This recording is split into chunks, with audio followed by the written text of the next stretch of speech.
Little brother has taken control, shoveling dirt in every hole. Predators to condemn your soul, watching you and watching me. We're all connected but separated, misunderstood and so frustrated. A million armies of one have invaded, watching you and watching me. We live behind glass curtains and act like nothing's wrong. Soon you will belong. I know you're out there somewhere. We've watched you for so long. Wait for you to fall. We'll expose you all. I know you're out there somewhere watching me. The little brother wants to make headlines, be immortalized. Everyone's got an electric eye, we're the digital spies. They've watched you for so long. I know you're out there somewhere watching me.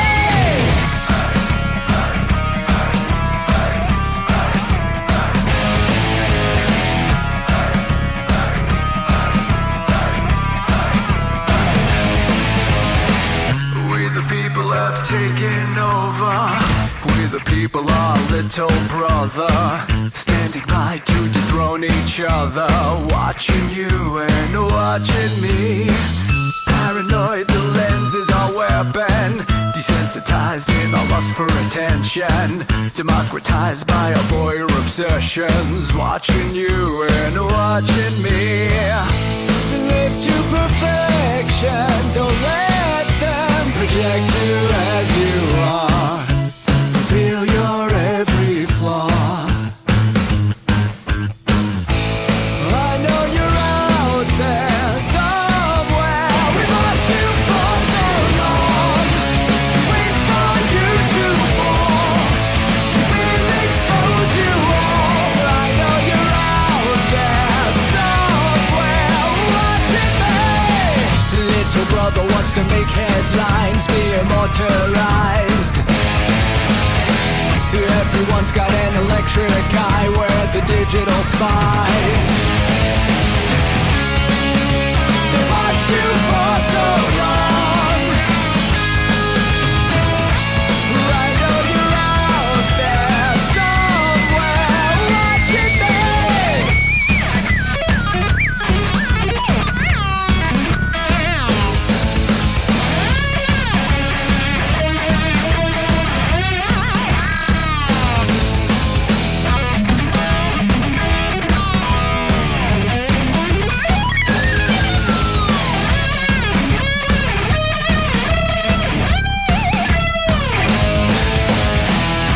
I know you're out there somewhere.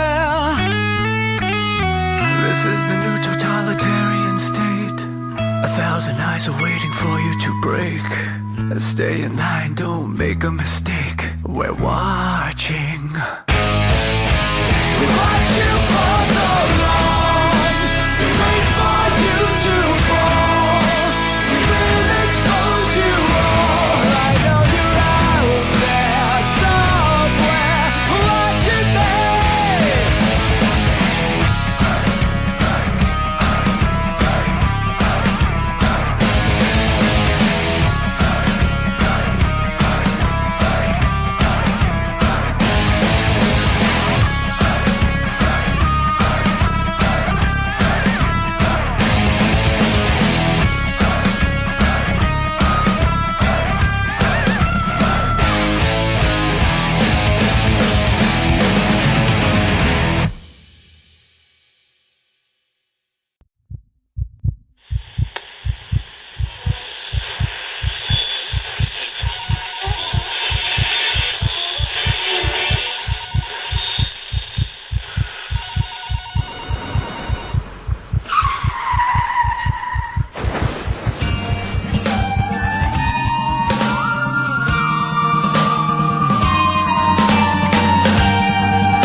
let your experience begin right now.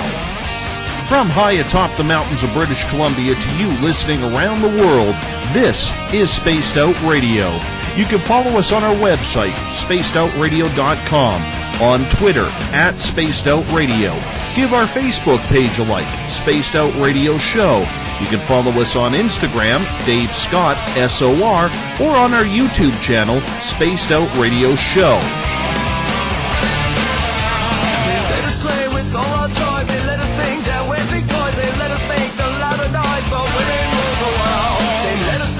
Superman, that we're the only ones who can be strong, but we break on command, cause women rule the world. Buckle up, space travelers. It's time to go for a ride as we are live on Spaced Out Radio.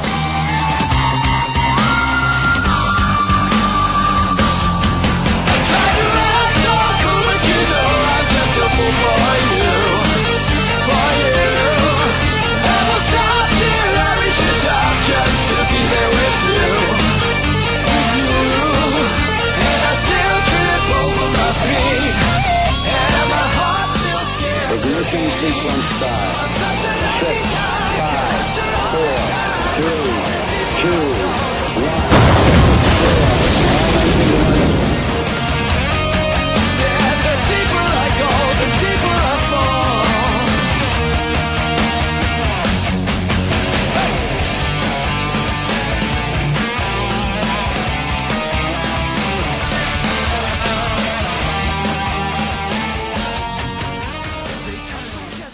Good evening and welcome to Spaced Out Radio tonight. I am your host, Dave Scott, and thank you so much for tuning in at spacedoutradio.com and on Spreaker, as once again we come in from the frozen Canadian tundra, battle our way past the wild animals, sidestep Bigfoot, and enter Uncle Jimbo's cabin, stoke the fire, heat this place up, and broadcast you live on this Tuesday night, early Wednesday morning if you're on the East Coast. Here at Spaced Out Radio, we do this thing 3 hours a night, 7 days a week. Why? And we get asked that a lot. Well, we want to be your official one-stop shop when it comes to the supernatural, paranormal, spiritual, ufological, and so much more. Spaced Out Radio's theme music, if you like it, is provided by former Guns N' Roses guitarist Ron Bumblefoot THAL. Yes, the guitar god himself. Letting us play with Little Brother is watching his latest album. You can go to spacedoutradio.com and pick it up today. If you're a social media junkie like I am, follow us on Twitter @SpacedOutRadio. Give our Facebook page a like, Spaced Out Radio Show. On Instagram, I can be followed at Dave Scott, SOR. Our YouTube channel, where you can subscribe to our archives, is Spaced Out Radio Show, and of course our website, which will have a brand new look in just a couple of weeks, is spacedoutradio.com. At this time, we'd love sending a shout out to our fans tuning in on the SHR Media Network, in the Spaced Out Radio chat room on Spreaker, along with our fans on Facebook at Euphoria Chronicles and the flagship chat room, the SOR Space Travelers, as well as online at Paranormal Forum. If you're a fan of Spaced Out Radio, as I said moments ago, our website should be up and running, a new look. In just a couple of weeks, we're going to be adding the Space Travelers membership, where for only $5 a month, we've got it set up where you can win prizes, take part in private group interviews, have a special section on our website, and so much more. Hey, we're going to give you a hell of a lot more than just access to our archives. Tonight's show is brought to you by the New Agora newspaper. It's the official paper of this show, purpleplates.com. Helping heal your body, mind, and soul. Rivulet Reichian readings, providing healings in person or at a distance. And the Spirit Storybox, only found on iTunes. It's the official ghost hunting app of Spaced Out Radio. There's paranormal investigators, and then there's people who investigate and tell the tales of their findings. But whether you're hunting for your own benefit or for your team, one thing is for certain. Every ghost has a story to tell. Now, telling that story may be difficult, but it's something that needs to happen as the paranormal moves forward in trying to prove to the mainstream that ghosts are real. Mike Ricksecker is one of the foremost paranormal authors these days. He has a collection of books out that can be found on Amazon, as well as his website, MikeRicksecker.com. His research delves into the history of hauntings, from old abandoned buildings to homes, with more paranormal activity than the haunted house at Disneyland. He's so good at his profession, he's been nicknamed the Ghostorian. Catchy title, don't you think? With over 20 years of experience, he's also a paranormal investigator and Ghostorian with the Society of the Haunted, and regularly travels to speak about paranormal and his writings. We bring in Mike Ricksecker now into Spaced Out Radio. Mike, thank you so much for staying up late on the East Coast and doing this for us. How are you tonight? I'm doing pretty well, Dave. Thanks for having me on. I really appreciate it.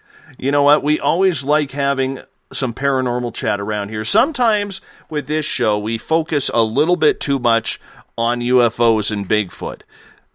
And the reason why is the paranormal, as you know from being in it for over 2 decades, it's really become a real fickle type of groups and a real fickle atmosphere when it comes to people, their credibility, their investigations, what they are investigating. And we're going to get into that a little bit later on. I want to get your opinion on that. But tell us how you got started and interested in the paranormal. Well, I mean, my interest dates back to when I was young. I had a few experiences as a child. The biggest one being a incident that I had with a shadow person, where woke up in the middle of the night. I was probably about 8 or 9 years old, and it was standing right there in the corner of my room. And usually that's where the tale ends with most people's experiences. But with mine, this shadow person actually approached me. Bent down, crossed my arms, so it actually interacted with me, and then ran on down the hall. So needless to say, being that young, I was frightened out of my mind, ran to my parents' room.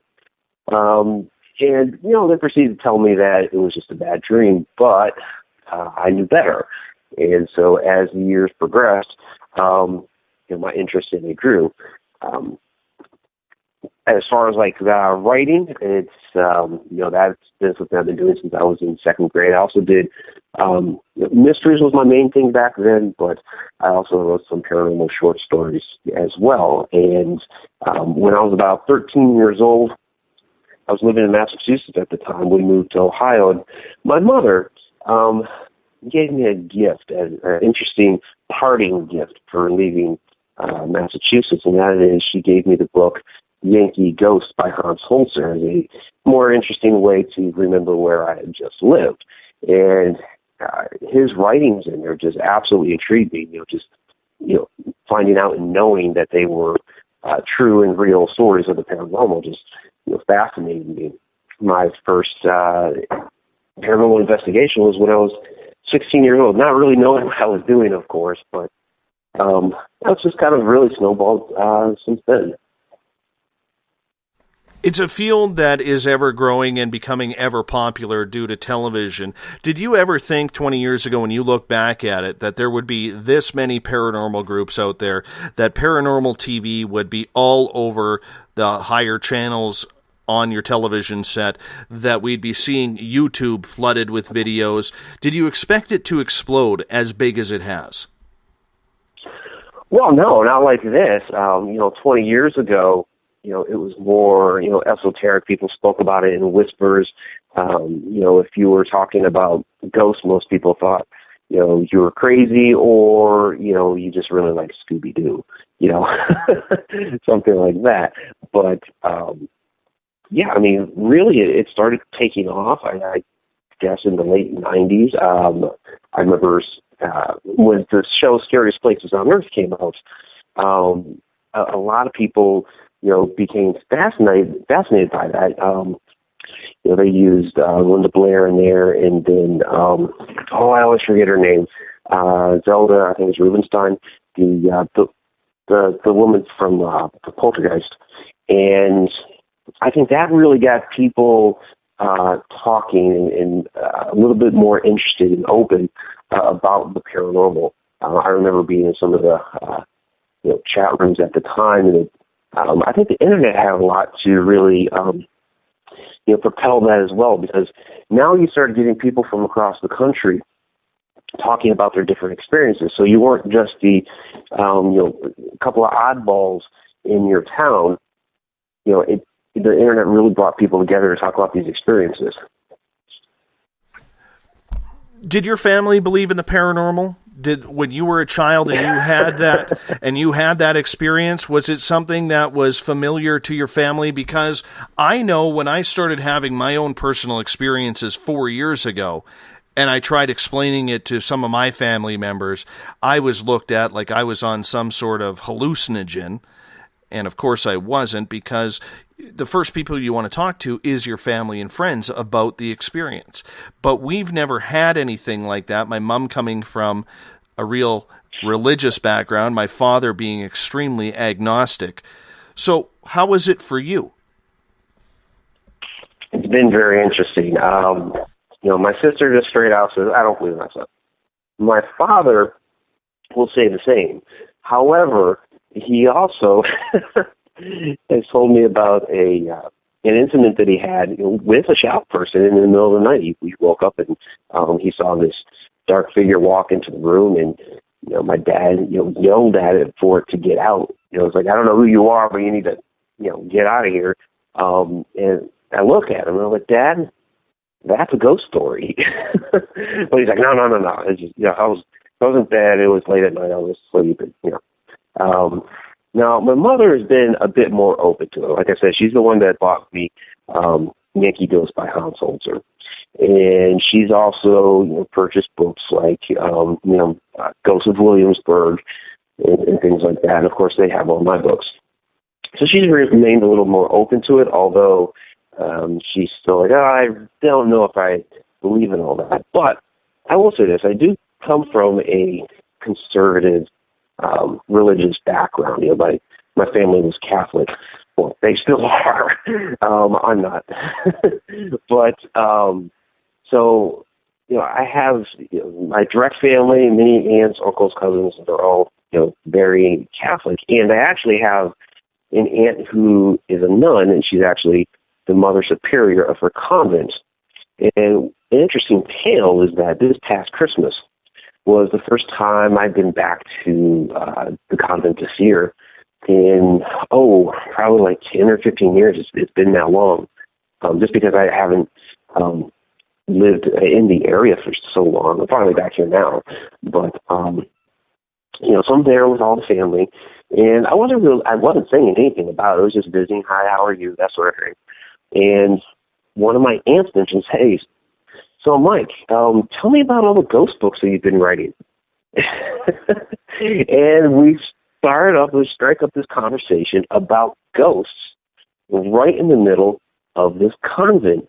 And my aunt, the one who's the mother superior, I thought she was just going to you hear it from all kinds of people.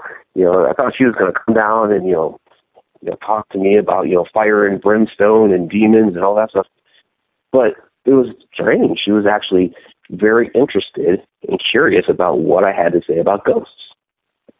So it's been a mixed bag. Well, I'm actually blown away by that story, that the one person you expect would not believe you and give you a lecture over this is the one who is probably the most curious, a nun of all people. I'm honest here. I'm scratching my head here thinking, really? Are you kidding me right now? Because when we look at religion, I know on my mother's side, which she comes from a very strict Mennonite background, where there's not even a radio allowed in a car.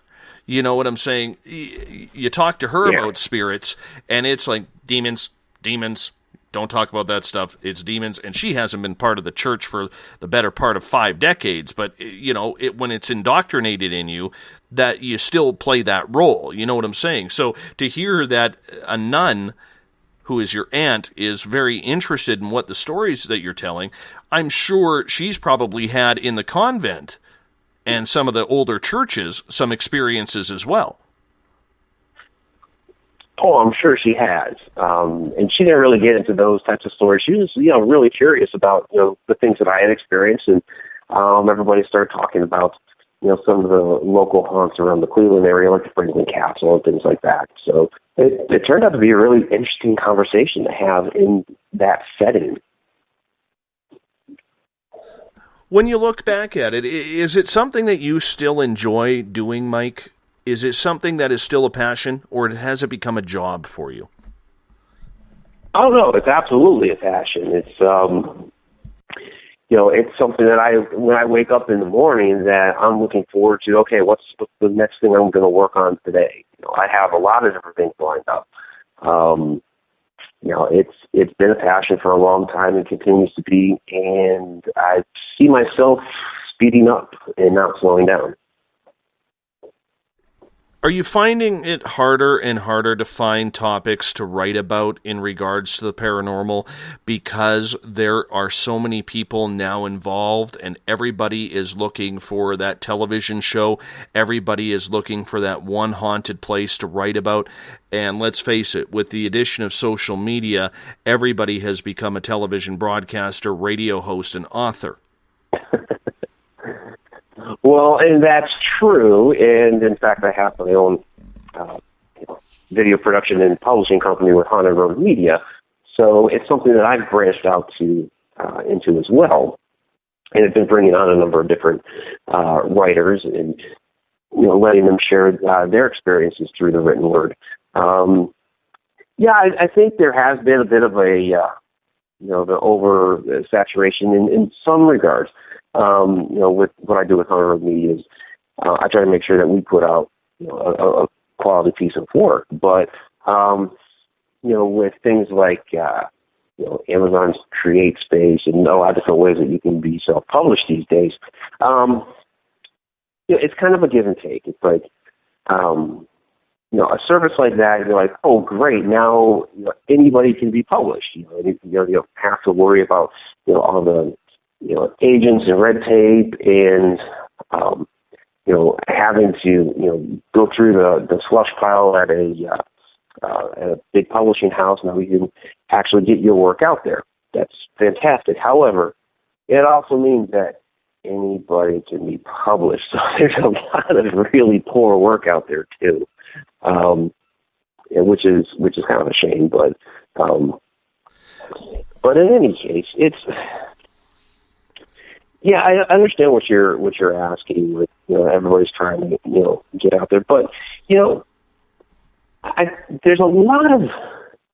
still a lot of interesting locations out there. One place that I've been investigating with Shauna Wankel out in Illinois is an old grade school, and she had some experiences out there, and so I went and investigated with her, and come to find out this place actually is fairly haunted, and nobody had investigated it before, and it led us to question, okay, why is this place haunted? What's going on here that is causing this to happen? One of the more interesting things about it is that it's a one-floor, single-story school because it's in a very small rural area. However, there's footsteps coming from a second floor when there is none. We looked up there, and it's just an attic with, rafters and blown insulation. There's nothing to step on. So, what had this been before? So it caused us to start digging into the history of the area and of the site, and, come to find out that, prior to the school being there was a archaeological dig site of Native American culture, and they basically put this school right on top of it. So, now we're finding out, some really interesting history and background of the area. So, I think there's still a lot out there to discover, and it's just a matter of really, looking, being inquisitive, and finding. I think, places, like some of the bigger places have been overdone. We all know about places like, Waverly or Eastern State Penitentiary or Trans-Allegheny, and they're very, very haunted locations. And to go out there and investigate is great. I don't know how much more we can really, glean from those places. But there's, with the paranormal, there's still a lot to really uncover because we're still asking all the questions. And a lot of them are the same questions we've been asking. And it seems like anytime we ask, we get a lot of different answers. So it's a very interesting field. You know what? Up here in Canada, being that 90% of our population lives within 100 miles of the border at any time across the nation, and that we have so many ghost towns north of that 100 miles from the border, up here is such an uncharted territory for paranormal. Friends of this show from Chronicles of the Unknown, they have a television pilot that they are currently filming just north of me here, and I live in central British Columbia. Some of the places that they have gone, I didn't even know existed, and I don't think people around here even know existed. Are those places, do you think, still available in the United States, considering the popularity of the paranormal and the fact that there are a lot of metropolises and a lot of people spread around your country?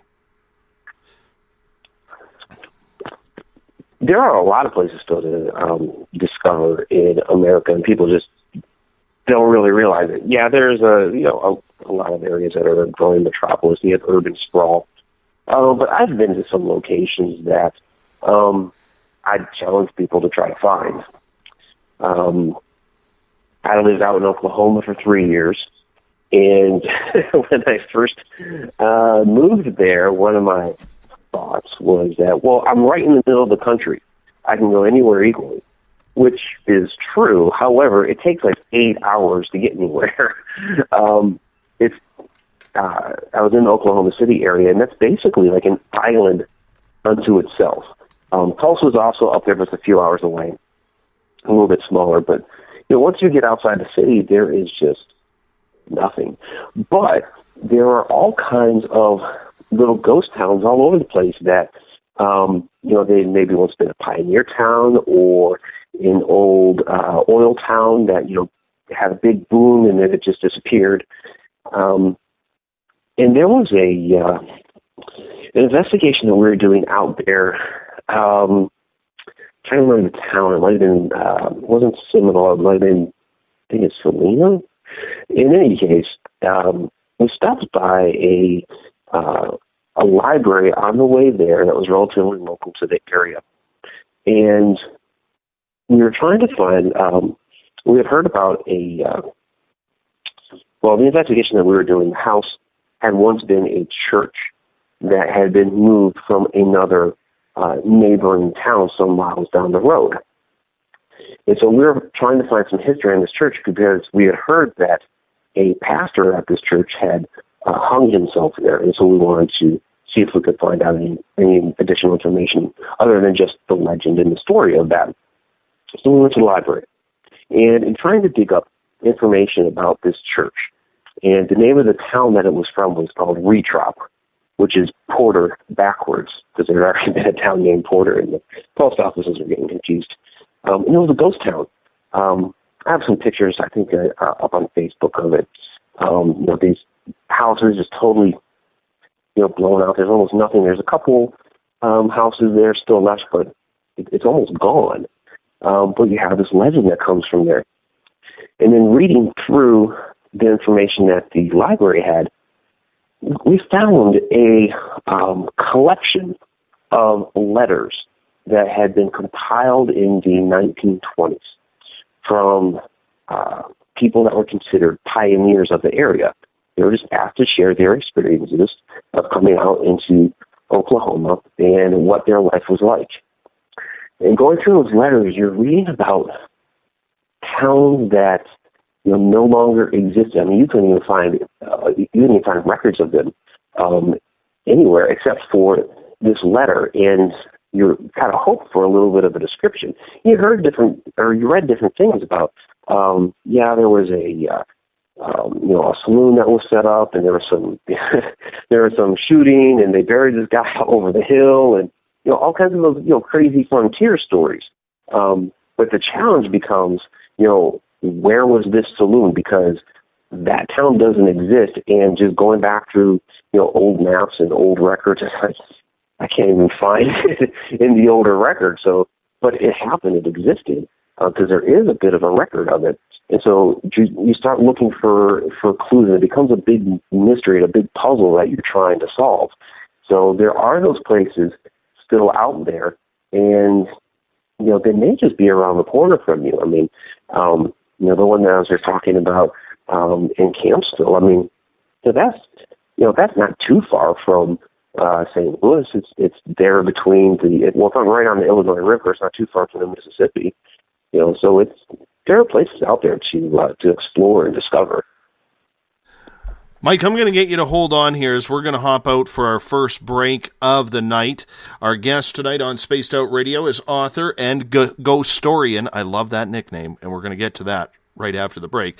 Ghostorian, Mike Ricksecker. If you want to find his website, real simple, MikeRicksecker.com. You can find all his books there. Find them all on Amazon. They're spread all over the United States. Go find one today. It's a good read, an easy read, and a fun read.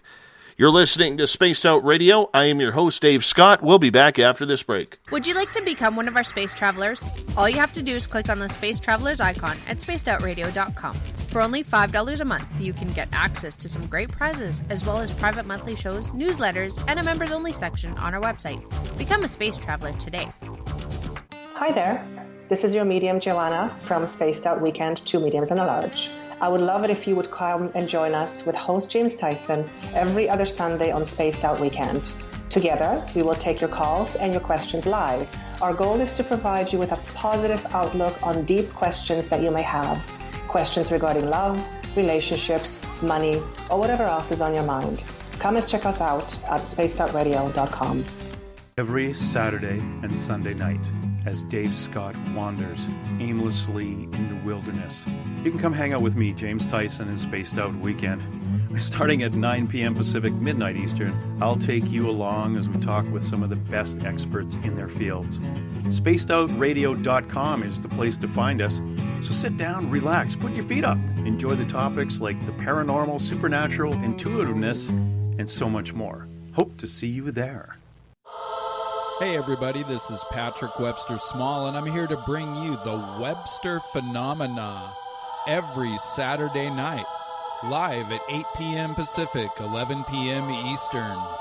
If you're looking for aliens and extraterrestrials, well, we've got them.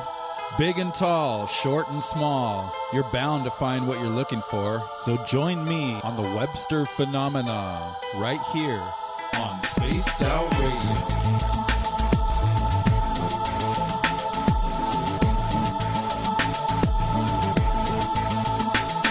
Visit purpleplates.com today. For over 40 years, the Purple Energy Plates have been delivering amazing results for their many customers. Inspired by the great genius Nikola Tesla, the harmony, healing, and energetic effects of the plates have proven over and over to be beneficial and often miraculous to thousands of customers. With their money-back guarantee and the many benefits, how can you afford not to get one? Check their site for daily specials and choose from their many energy products. You won't be sorry. Visit them today at purpleplates.com for mind, body, and spirit, and expect a miracle. Have you ever wondered about those weird and strange creatures people have reported throughout history? Do you wonder if those stories are real? Me too, and that's why I started Cryptopia.us. Hey, this is Rob Morphy, crypto historian. Join me once a month on Spaced Out Radio with Dave Scott, where we will get into the odd and bizarre reports, from the Dover demon to hairy hominids and everything in between. I will break down what people like you and me are seeing at spacedoutradio.com. Looking for a place to advertise at a very reasonable cost? Look no further than Spaced Out Radio. SpacedOutRadio.com has an advertising tab that you can click on to check out our daily, weekly, and monthly packages to play on radio or our website, including social media. From commercial spots to banners, we have it all. Check out our competitive pricing today. Hi there, I'm Butch Witkowski, lead investigator with the 4 Cop.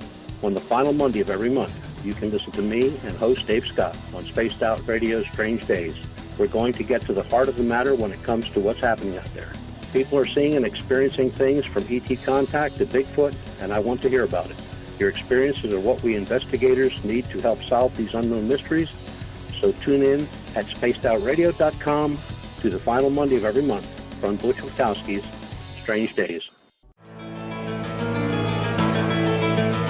Want to connect with us online? Find us on Facebook, Spaced Out Radio Show, on Twitter, @Spaced Out Radio, on Instagram, Dave Scott, SOR, on YouTube, Spaced Out Radio Show, and our website is spacedoutradio.com. All right, space travelers, here comes the second half hour of Spaced Out Radio. And welcome back to Spaced Out Radio. Tonight, I am your host, Dave Scott. Thank you so much if you're tuning in on the SHR Media Network, over in Paranormal Forum, on the Spaced Out Radio chat room, on Spreaker, or on Facebook at Euphoria Chronicles, or our flagship chat, which is highly active today, the SOR Space Travelers. Thank you so much for tuning in. We appreciate your time. Tomorrow night on the show, the Crypto Guru is back. Ronald Murphy will be talking more ghosts. It's going to be interesting tomorrow night as well. If you want to follow us on Twitter, you can do so at Spaced Out Radio. Give our Facebook page a like, Spaced Out Radio Show. On Instagram, I can be followed at Dave Scott, SOR.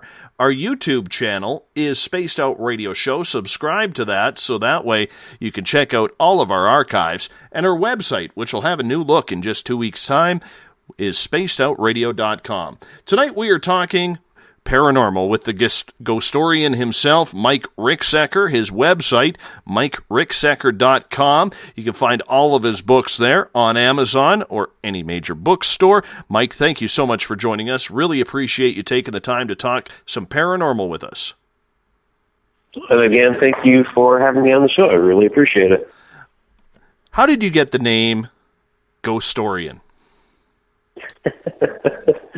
Well, my niche in the paranormal is history. My first couple of ghost books, Ghosts of Maryland, Ghosts and Legends of Oklahoma, they're really history heavy. Ghosts of Maryland was because there's so much Civil War information within there. It was actually covered by LSU, Louisiana State University, in their Civil War review. So because that's kind of been my my angle and my forte for a while, that's the name that came about and made sense. A ghost historian, and you can concatenate that into Ghostorian. I want to ask you a little bit more about that and more about what you're thinking of today's paranormal field. But first, I want to get to a few questions from our listeners. This one comes from Lynn in Paranormal Forum. She is wondering, Mike, if you have heard of hauntings that actually bleed through from another timeline. Oh my gosh. We could talk about that one for a while. From another timeline, yeah. I have some very, very interesting theories on time and the way time works, and it's not exactly the way that we think. I have a couple of videos on my Haunted Road Media channel. If you look up time and time travel on there, last summer I did a couple of videos on this.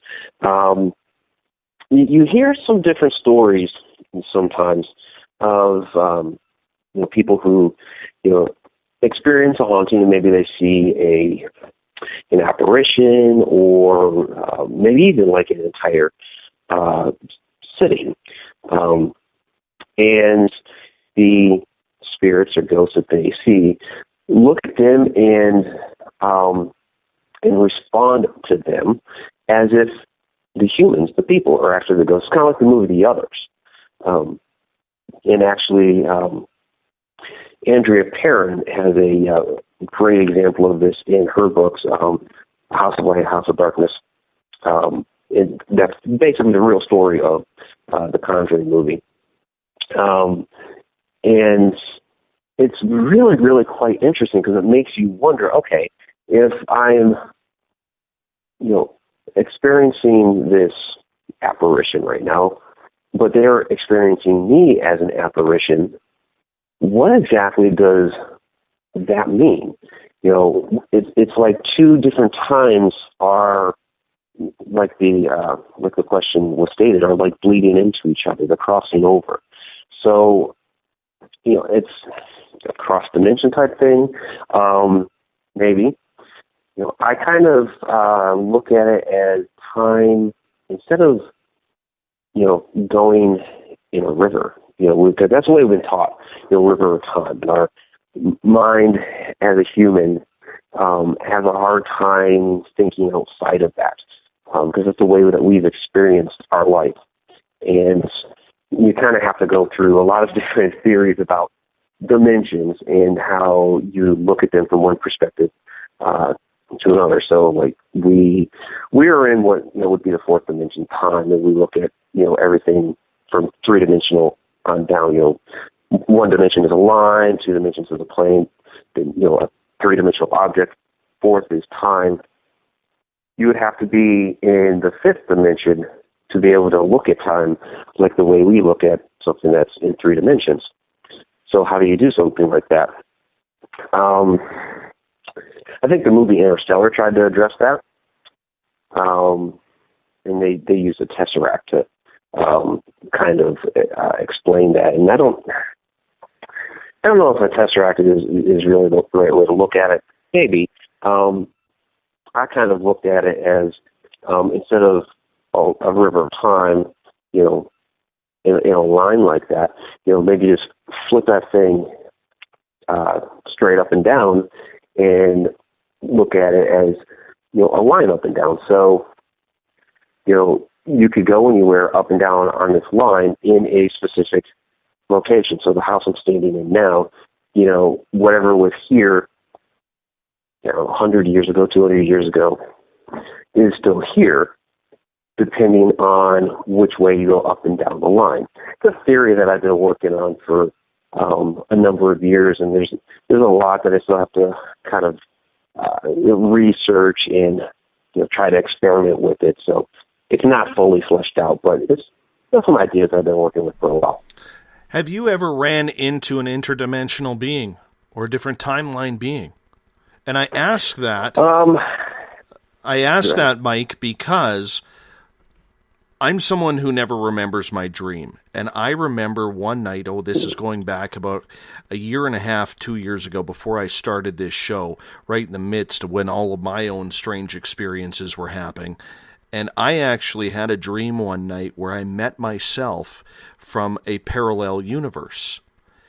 And what I knew about myself, and there was only him, me, or me and me, I guess however you want to put that, and my wife, Mrs. Spaced Out Radio, and yes, that is her name, and he was so bloody evil, or the me on that timeline was so bloody evil. He wouldn't hurt me for some reason. He wouldn't hurt me. He threatened to kill me, but he couldn't, for some reason, hurt me. And that dream has always stuck with me because it felt so real. Have you ever heard of things like that, or have you ever met or encountered any entities from a parallel universe or a different timeline?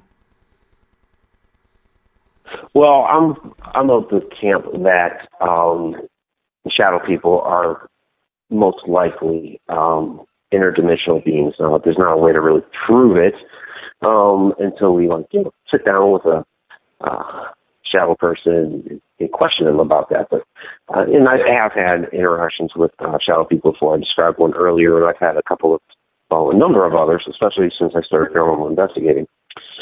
It's interesting that you bring up the dreams, though, because I have had a number of interesting dream experiences. I do remember very many of mine, so we're a little bit different here. But a number of my dreams have actually come true. As far as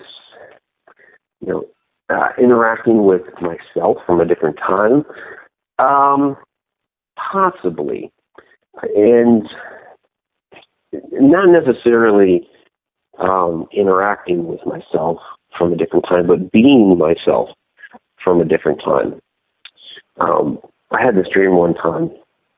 It was when I was a kid. I was a young teenager at the time. And basically the dream was I was in a jungle setting. I was in a battle in some sort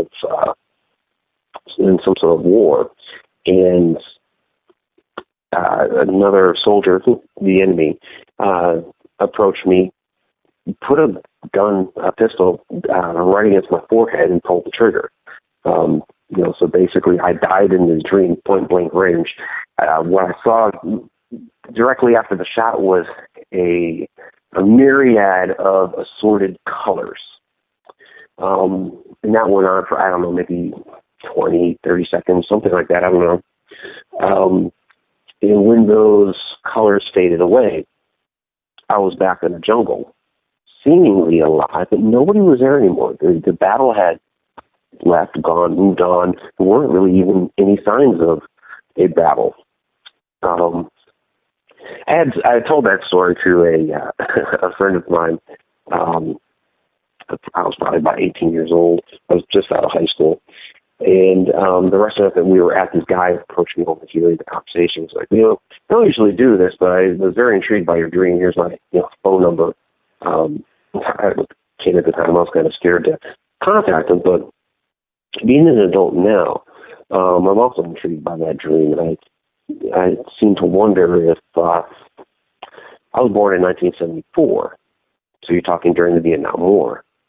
Was that dream of myself as a soldier fighting in Vietnam, and I died, and now here I am as Mike Ricksecker? Did my soul transfer at that point after that battle to me now? I don't know, but it's very interesting. I have a question from one of our newer listeners, Cleopatra, in the Spaced Out Radio chat room on Spreaker. She is asking, if the houses are demolished, do the entities/spirits disappear, or do they remain in the new rebuilt home? Oh, that is a good question. And I wish I had a clear answer on that. It's something that, again, this actually is an example that I can use going to Campsville, Illinois. There's the showboat there, the Golden Rod showboat, which is scheduled to be scrapped, which is very unfortunate because it was a National Historic Landmark, and now it's about to be gone. And so the question that is permeated throughout is, are the ghosts on there going to remain there at the ground? Are they going to move on elsewhere, maybe find some family? Will they remain with whatever pieces somehow remain? Will they move on with somebody that they've attached to who had investigated there? That's an excellent question. And it's one of those mysteries of the paranormal, because I think any of those things could possibly happen.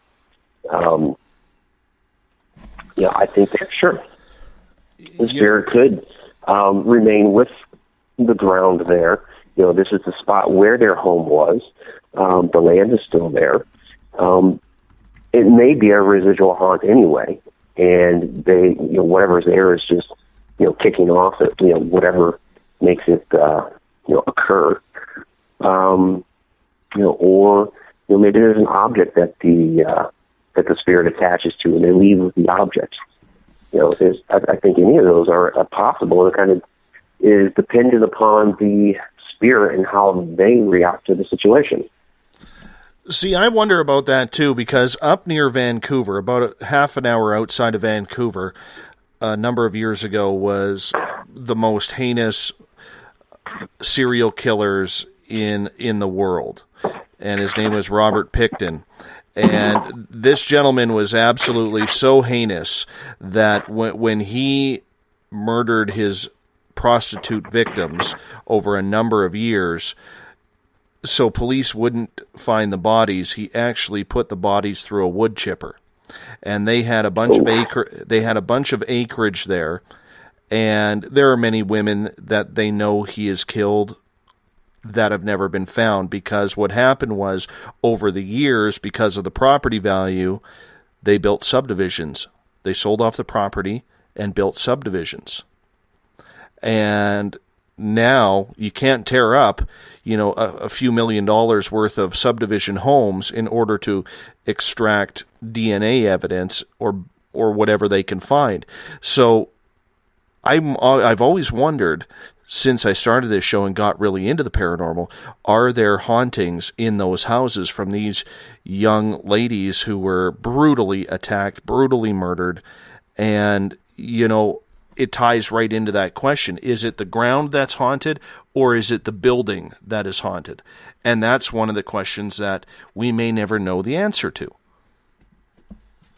Yeah, and that's something that we as paranormal investigators are trying to find the answer to, and it seems that we tend to come up with more questions, as we go along. And like I was saying before, I think that any one of those things actually occur. I think it's dependent upon the spirit.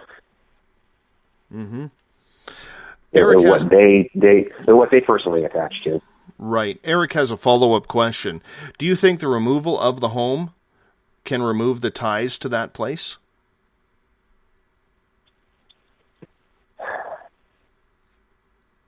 I don't think so. I think there's always a memory imprinted upon there of that place. Sometimes, you get into the bigger cities where, it's changed, things have changed a number of times, but if it was a historic place, there may be a plaque there of, hey, this thing, I'll just take Ebbets Field in New York.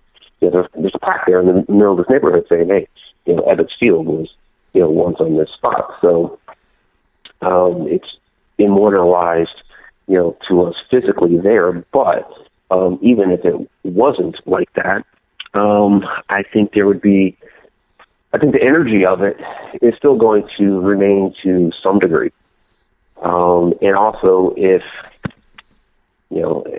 you give any credence to the theory that I've been working on with the way I believe time may work, the building's still there anyway.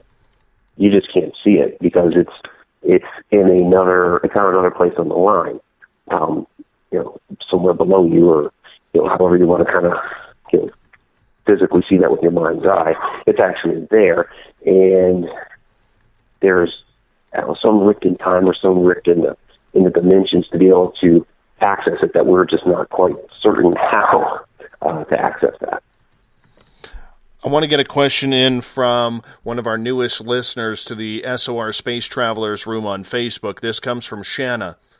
Mike, do you think that reincarnated souls can leave behind residual or intelligent energy in a way that is capable or capturable by digital means?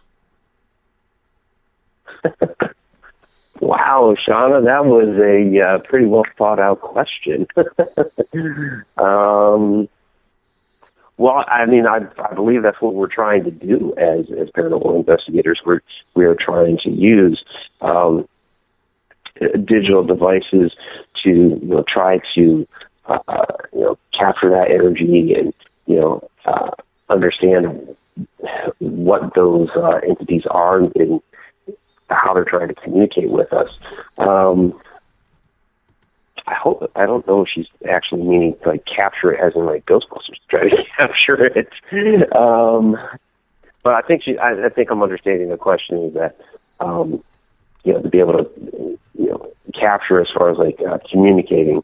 I think that's what we do, or at least that's what we're trying to do. And a lot of times we get EVPs or we catch visual evidence or what have you. Mm-hmm.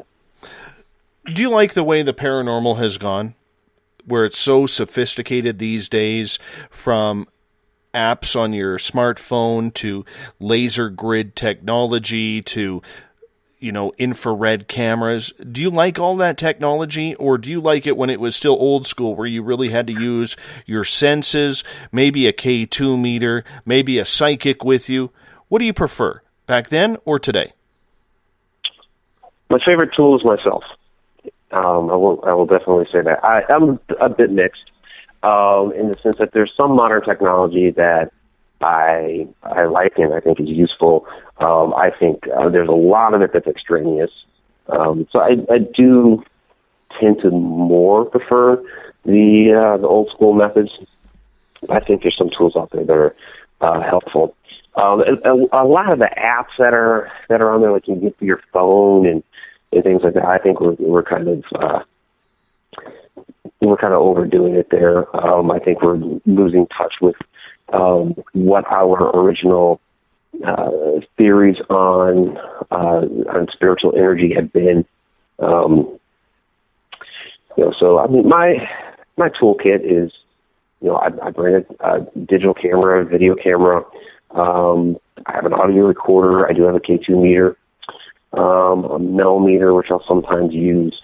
I think as far as like any of the ghost boxes, when we're investigating as Society of the Supernatural, we do use the ghost boxes, like the old Half Shack, or like an SB7 or something like that. And I kind of take them with a grain of salt. We get some interesting responses out of them. I do tend to believe there is a lot of radio bleed over with them, which, when I have something like a K2 meter at a location where I know there's zero power, and I get a response, that to me is more compelling than, getting some staticky response on an SB7 when there's, no matter where you are, you can get, almost a myriad of different radio signals. So even if you have the thing snipped off, and you're cycling through that fast, there's still bleed over. So I am really what was the name of it? The one that uses the Connect technology, the SLS camera. I think that's really interesting because of the fact that it is detecting movement in a location, and just knowing the way that the technology works, and seeing that pick up a movement of a humanoid figure when there's nothing there. I think that piece of modern technology is a good piece to use. I'm not buying into all the apps, though. Do you think a lot of people are being taken advantage of by saying that a lot of this stuff works? Yeah, I've seen one recently where they're trying to sell this app. I'm not going to say whose it is or anything like that, so I'm not going to try to get a lawsuit on my hands or anything like that. But they're trying to say that this particular app could somehow parse out negative energy from light energy, and that if you use this app, you would only get entities that were of the light to be able to interact with you. I also work in computers, and I've done my fair share of programming and development work and all of that. And I just don't see how that is really possible with our current technology. So I think people are being taken for a ride with that one. So, yeah, unfortunately, that happens. We got about 2 minutes before we're going to hop out here for a break here at the top of the hour, and I do want to sneak in Joe's question. He is asking, Mike, do you believe that all ghosts have the capability of poltergeist activity? Do all ghosts have the capability of poltergeist activity? That's the question? Yes. I'm understanding it. That's an excellent question. I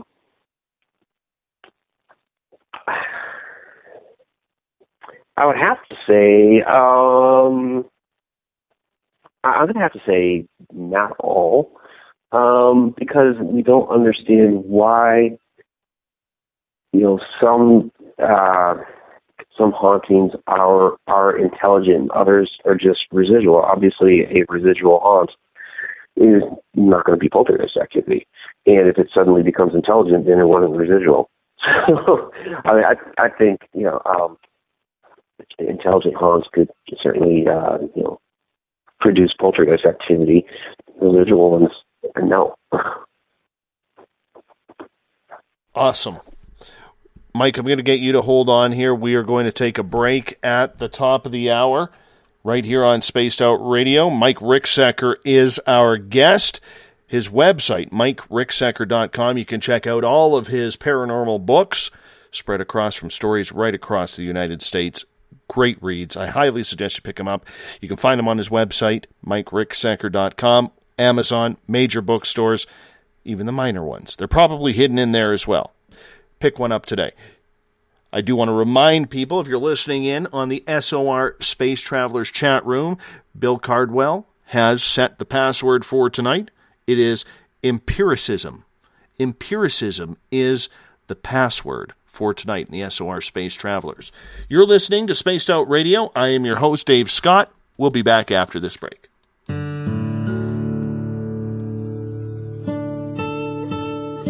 Greetings and salutations, space travelers, from the Chronicles of the Unknown team.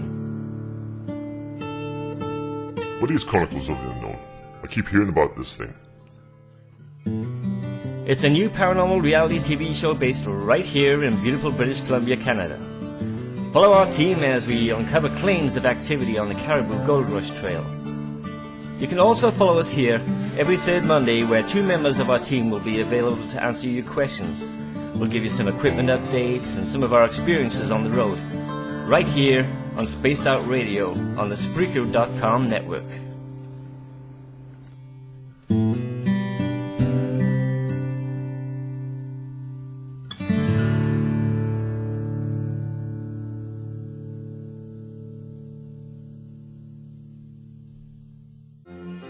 Do you believe you've been in contact with extraterrestrials?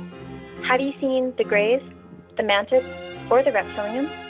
I am Samantha Mullet, and on the second Tuesday of each month, you can listen and learn from my experiences with off-worlders on Spaced Out Radio's The ET Experience. With host Dave Scott, we'll sit down and chat about what's going on with our friends from other worlds. We'll also try to answer your questions, so please tune in on the second Tuesday of the month, only on Spaced Out Radio. Are you interested in advertising on Spaced Out Radio? Head to our website at spacedoutradio.com and click on our advertising tab. There, you will find an assortment of ways you can get your product out there with us, from radio commercials to banners and social media. Have a product you like our hosts to endorse? We can do that too. Visit spacedoutradio.com for more details. Did you know that Spaced Out Radio runs 7 days a week? Hi, it's James Tyson from Spaced Out Weekend. Every Saturday and Sunday night, starting at 9 p.m. Pacific, midnight Eastern, you can join me and my guests for some great chatter about what's going on out in the universe, or even in that dark part of the basement you really don't want to go back into. Well, let's find the answers to your experiences together. So come on up to Uncle Jimbo's cabin on the weekend. For more information, look us up at spacedoutradio.com. You hear footsteps in the empty room above you. A rocking chair begins rocking by itself. Don't be afraid of the things that go bump in the night. Reach for Spirit Storybox, the iPhone app the Huffington Post UK called the only ghost hunting app you will ever need. Spirit Storybox.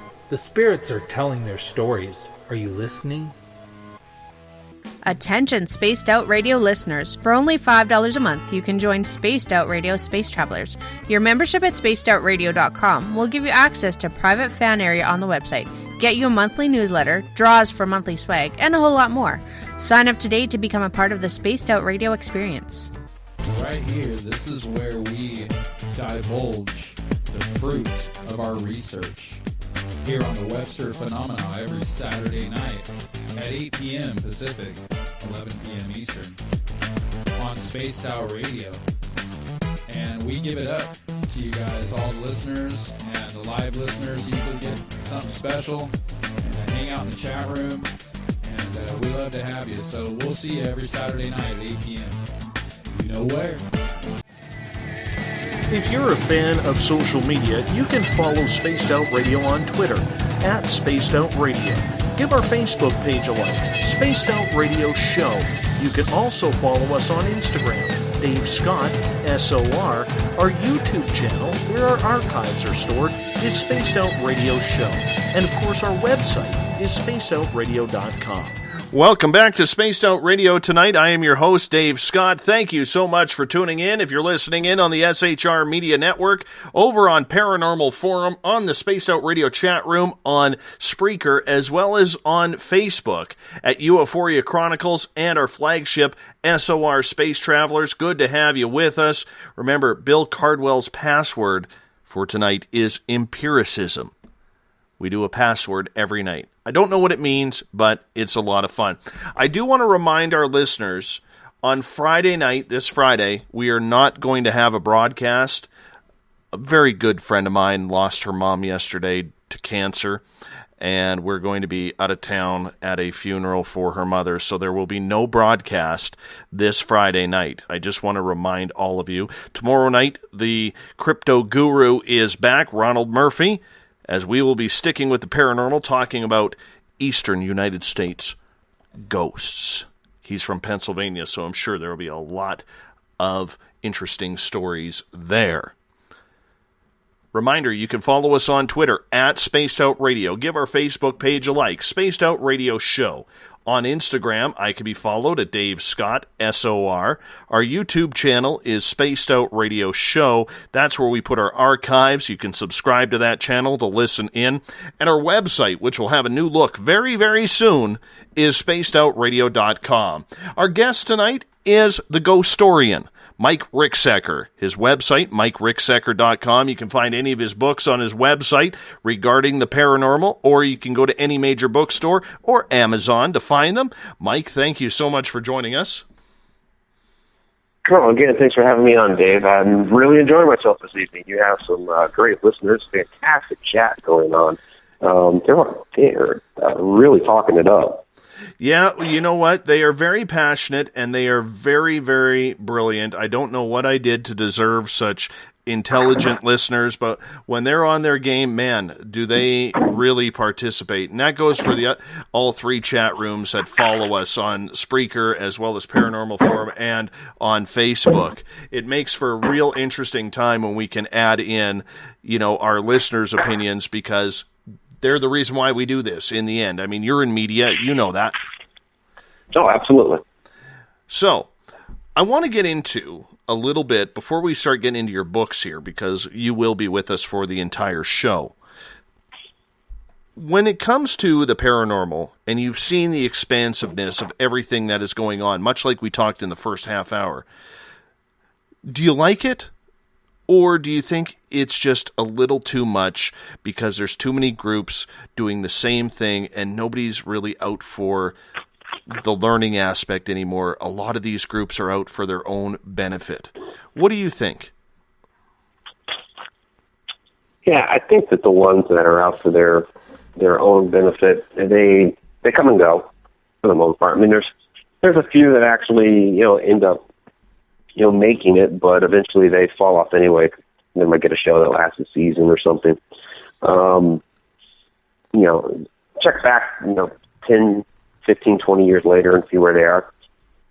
It is kind of a shame that you have a lot of people that are within this industry that, I guess what it is that they take a look at what's on TV and they're like, I can do that. I can sit in a dark room with a K2 meter and a video camera, and I can get myself on TV doing that. I can do that. But they're not really understanding what this is all about. It's not about just sitting there and trying to get some sort of piece of paranormal evidence. It's the reason. They're losing the reason why you're trying to get that piece of evidence, why you're looking for a specific reaction. It drives me nuts when I see on TV that these people come into a historic home and they're like, I want you to open a door or, rattle the windows or, kick me or stuff like that. And I'm offended, really, because, this used to be somebody's home. That's an actual person that had lived there. And if they were living today, you wouldn't come walking into their home saying those things. When I go into a location, I will introduce myself and, state why I'm there and that I'd like to, them, curious about who they are, and I'd like to meet them and talk with them and interact with them. I keep it very respectful, and I think that these people that are just looking for the quick thrill or the quick spotlight on TV, they're being very disrespectful. And so a lot of what we're doing this for, which is for me to try to help, part of what I do is to help be a voice for those that have passed on.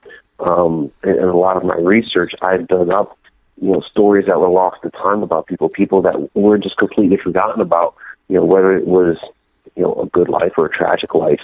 They have a voice, they have a story, or they need a voice, they have a story to tell. And so that's part of what I do. And, it's not all about, just trying to get, some sort of piece of evidence that I can, throw up on YouTube or on TV and say, hey, look, that's what I got. There's so much more behind it. I mean, if you watch some of my my videos, especially my Ghosts and Legends videos, I go into the stories of, who these people were, or, what this location was about. It's so much more than just, catching a, light anomaly on TV. It's much deeper than that. Lynn in Paranormal Forum would like to ask you, what is the scariest ghost experience you've ever had? That would be the shadow person when I was a child. That remains my scariest experience.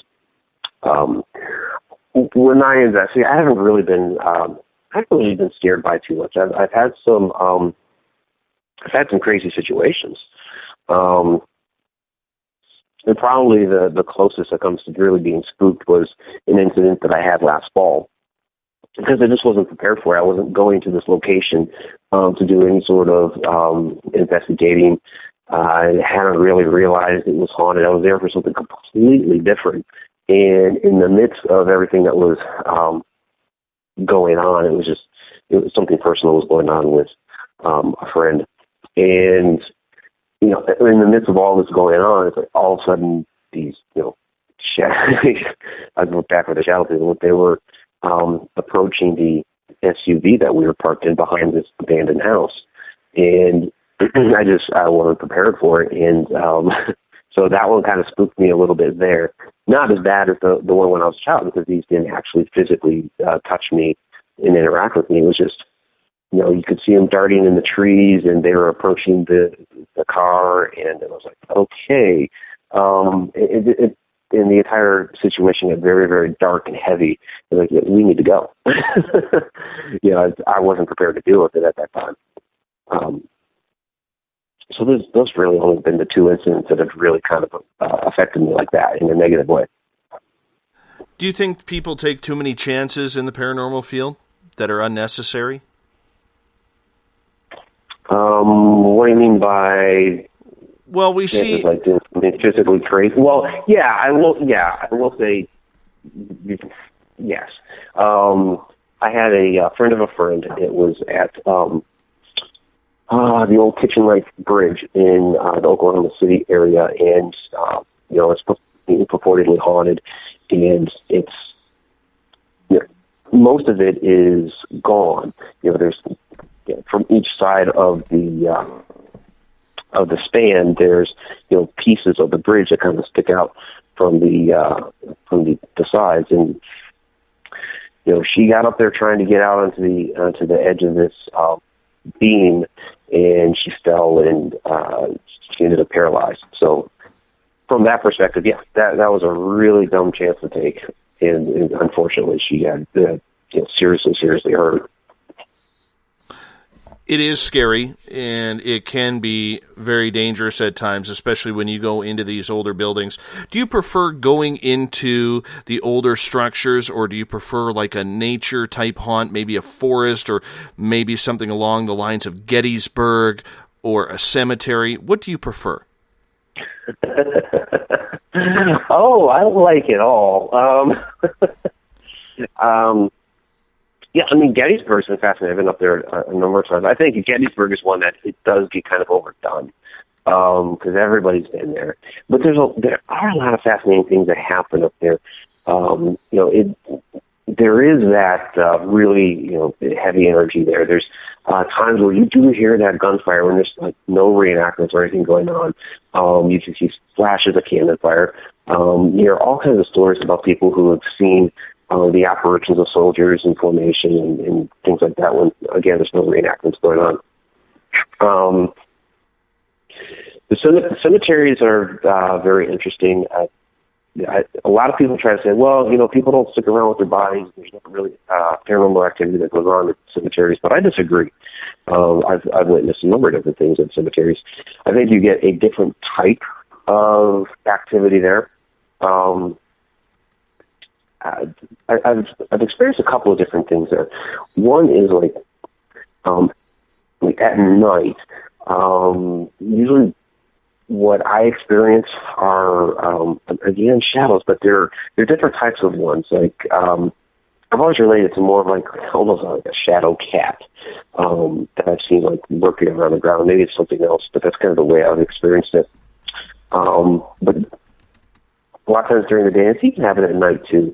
I think the spirits that are lingering around cemeteries are looking for like some sort of recognition or affirmation or something to that effect. Because there have been a few different times where I've kind of stood there and spoken out loud my observations of a certain cemetery setup. Like one time I was at the cemetery is called Black Bear. And I noticed, here's a family headstone and another grave marker behind it that was from the military, from the Navy. And so I made, that observation out loud and got an EVP that said correct. A couple of weeks ago, I was out at a cemetery with Shauna, and, we have this large plot of grave markers from this family's mother and father in the middle. And then there were 3 off to the right-hand side that were 3 boys. They each died very young. One was, I think, 3, another one was 7, another one was an infant, all 3 boys. And the 2 on the left-hand side were both girls, but both had lived long into adulthood, into like, 50s and 60s. And so, I do a lot of filming and photography at cemeteries, so I got my video camera and I, kind of related our observations of this. And when I was done and we started walking away, we heard this really odd sound behind us. And Shauna and I looked at each other and I was like, looked back. I was like, if that's a bit of water on the other side of the road, then maybe it was a bullfrog. And Charlotte kind of looked at me like I was nuts, and she was like, there was no bullfrog. It was right behind us. I was like, oh yeah. So kind of a disembodied, strange type of noise directly after I had related this story. So maybe some sort of recognition or thank you maybe of observing their family history. And of course, when it comes to the third one that you put out there, when it comes to the historic haunted locations, I mean, those are some of my favorite. I love going to any site that it has some age to it, it has a lot of history behind it. The more history to me, the better. I love going into, I guess what it is I walk in to a place like that, and I just kind of breathe in the era of whatever the era had been. I kind of feel that resonate around me. What about haunted attachments when it comes to, say, well, right now it's very popular, haunted dolls? There seems to be a lot of haunted dolls out there. Do you believe that a lot of these haunted attachments, shall we say, are truly haunted, or do you believe that there is something sinister to them?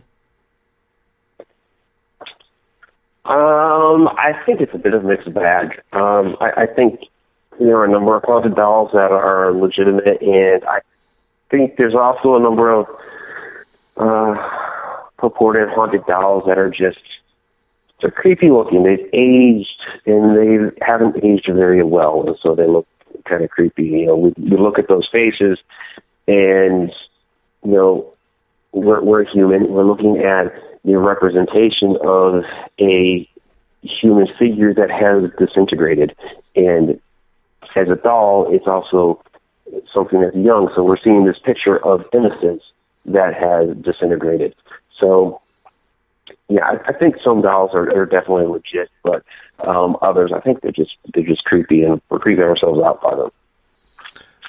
When you wrote your book last year, Ghostorian Case Files Volume 1, what were you looking for to come out of this book?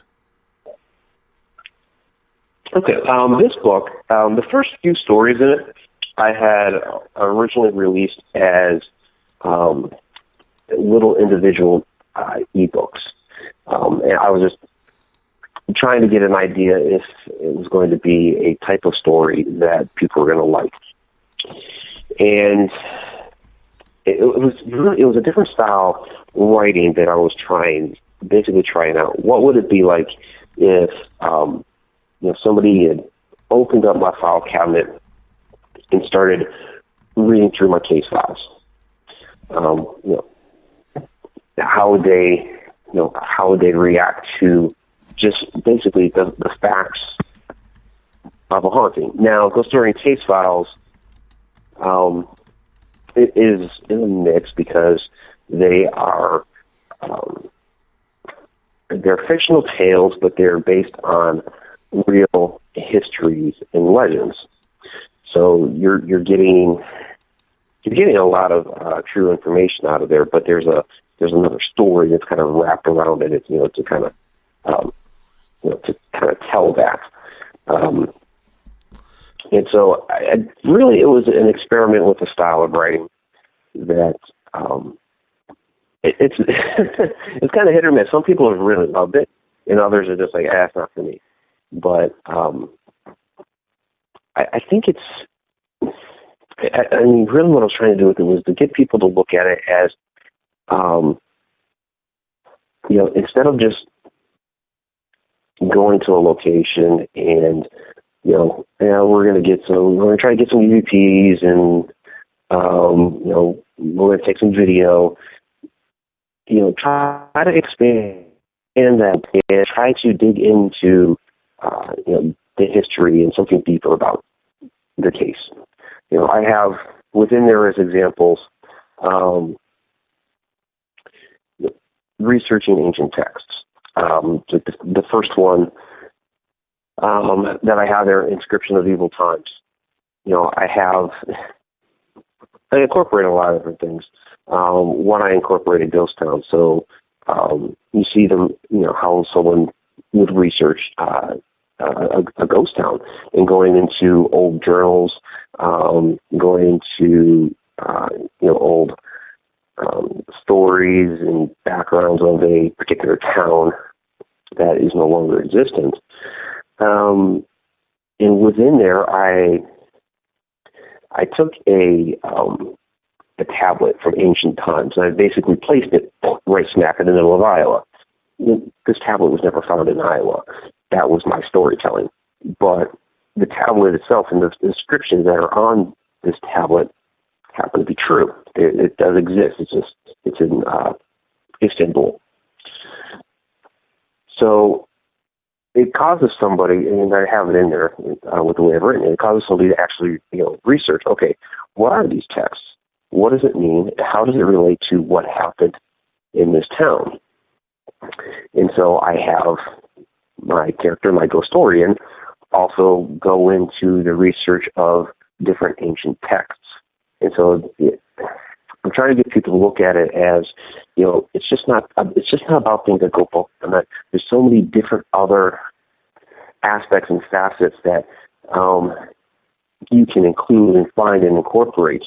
Even bringing it a little bit more modern. I have one in there about the Athens Insane Asylum, so I actually go into, at least what's publicly available, some of the records from that insane asylum, and kind of get people to look at, look, this is, what people had been, locked up for. Here's some actual histories. It's not just about going to an insane asylum and seeing what kind of, crazy thing you can, capture on a video camera. These are actual, accounts of people that had been there and the different atrocities that happened to them. And here's how you go about actually, finding out that type of information. Have you ever had a run-in with Annabelle or Robert the Doll?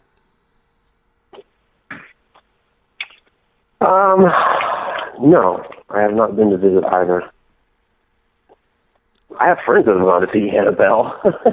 My friend Anthony Holmes has been there a couple of times. He has a particular liking with Annabelle. I had a gentleman on named Anthony Kenyatta, and he has a doll named Harold. Do you know Anthony? Yes. Well, I have to tell you this story. I know one of the previous owners. Oh, do you? Mm-hmm. And she contributed her story to Encounters with the Paranormal, which is an anthology that I put together. Yeah. Well, you know how I called you before the show? I did the same thing with Anthony when I had him on last November. And he says to me, he goes, Dave, don't be surprised if something happens during the show. And he's like, sometimes Harold will hang up the phone or play with the phone line where our connection will get screwed up. And I'm like, yeah, okay, well, weird things have happened on this show before, so it doesn't really surprise me. And about 45 minutes into the show, I ask Anthony a question. And out of the corner of my eye, I see this black figure standing beside me. I turn my head to the left, and no word of a lie, God is my witness, swear on my children's lives. There is about a 5 to 5.5 foot tall, thin, black cloaked person standing right beside me. And as soon as I noticed them, they disappeared. Scared the living daylights out of me. And I said to Anthony exactly what I just told you on the air. And he says, that's Harold. And he goes, in fact, a friend of mine just a few days previous had that same cloaked black figure in her house while I was talking to her on the phone.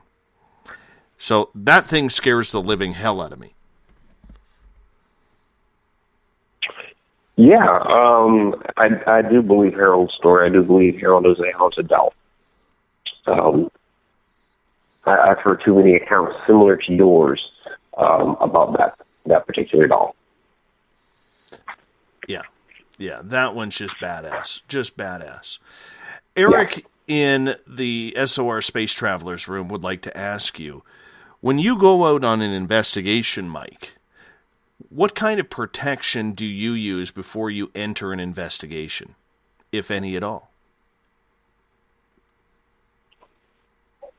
I have my prayers that I say before and after an investigation. And when we're together as Society of the Supernatural, we each kind of have our own things that we do to involve our higher power to make sure that we're guarded. And I've seen a lot of people do different things. Sometimes the entire group will get together in a circle and do something, or sometimes people will have certain stones or symbols or things that they wear. And I think what it comes down to is your faith. Whatever your higher power is, however you evolve that. I'm not going to sit here and say that there's one right way, because I think that each of these different religions and philosophies, I think they They each have some parts that are right and some parts that are wrong. I don't think anybody has it completely right. And so it annoys me when they all argue with each other. I think as long as you have a strong faith in whatever it is, if you believe that thing is going to protect you, and you have a 100% belief that is the case, then it will protect you. Mike, we're going to get you to hold on here as we're going to go to a break here at the bottom of the hour. Mike Ricksecker is our guest tonight. His website, MikeRicksecker.com. You can find all his books. He's got a really cool website. You got to check it out. Lots of information. All his paranormal books that he's written, you can get them on the website. Go to Amazon. Go to any major or minor bookstore to pick them up. You'll love his writing. It is first class. First class right through. So you want to check that out. Especially the Ghostorian Case Files, Volume 1. We're going to ask him more about that after the break. I do want to remind you that we will not be broadcasting a show on Friday. I have to attend a funeral for my best friend's mother who passed away just yesterday, so we are going to be off the air on Friday night, but James Tyson with Spaced Out Weekend will be back Saturday and Sunday. You're listening to Spaced Out Radio. I am your host, Dave Scott. We'll be back right after this break.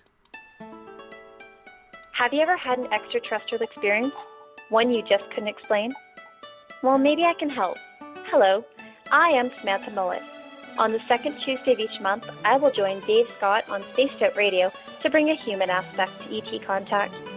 It's something I've lived with my entire life, and I'd love to help you understand. Let's share our experiences.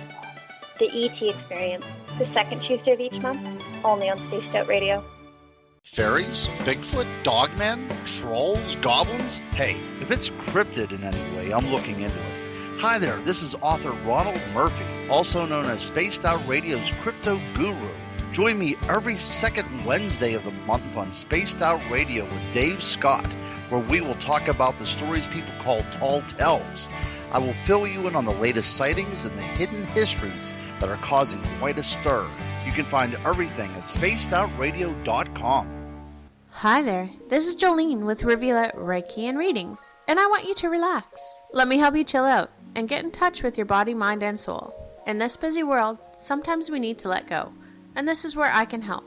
Visit my website, rivuletrndr.wix.com/rivuletrndr, or my Facebook page, Rivulet R&R, to set up an appointment for relaxation, Reiki, or readings, no matter where you are. It's time for you to make time for you.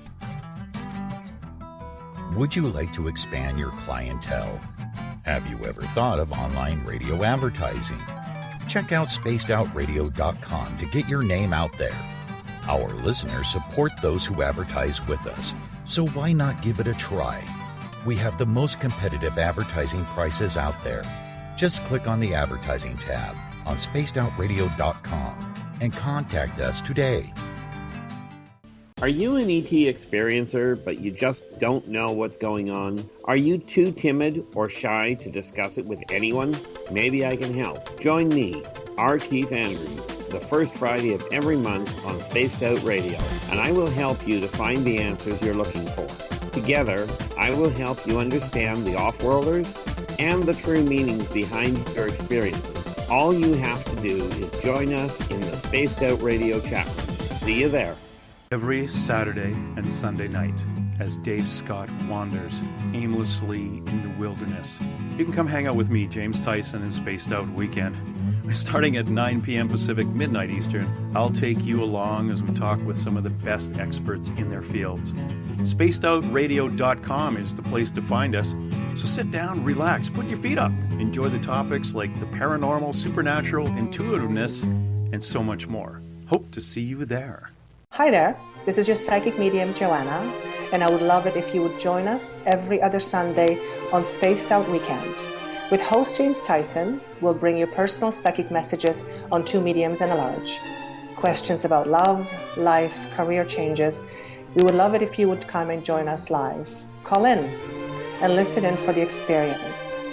Allow us to open the doors to your other side. Two mediums and a large, heard only on Spaced Out Weekend at spacedoutradio.com. Would you like to become one of our space travelers? All you have to do is click on the Space Travelers icon at spacedoutradio.com. For only $5 a month, you can get access to some great prizes, as well as private monthly shows, newsletters, and a members-only section on our website.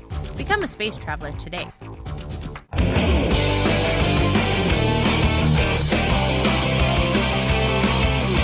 Do you have a topic or a guest that you'd like to hear on Spaced Out Radio?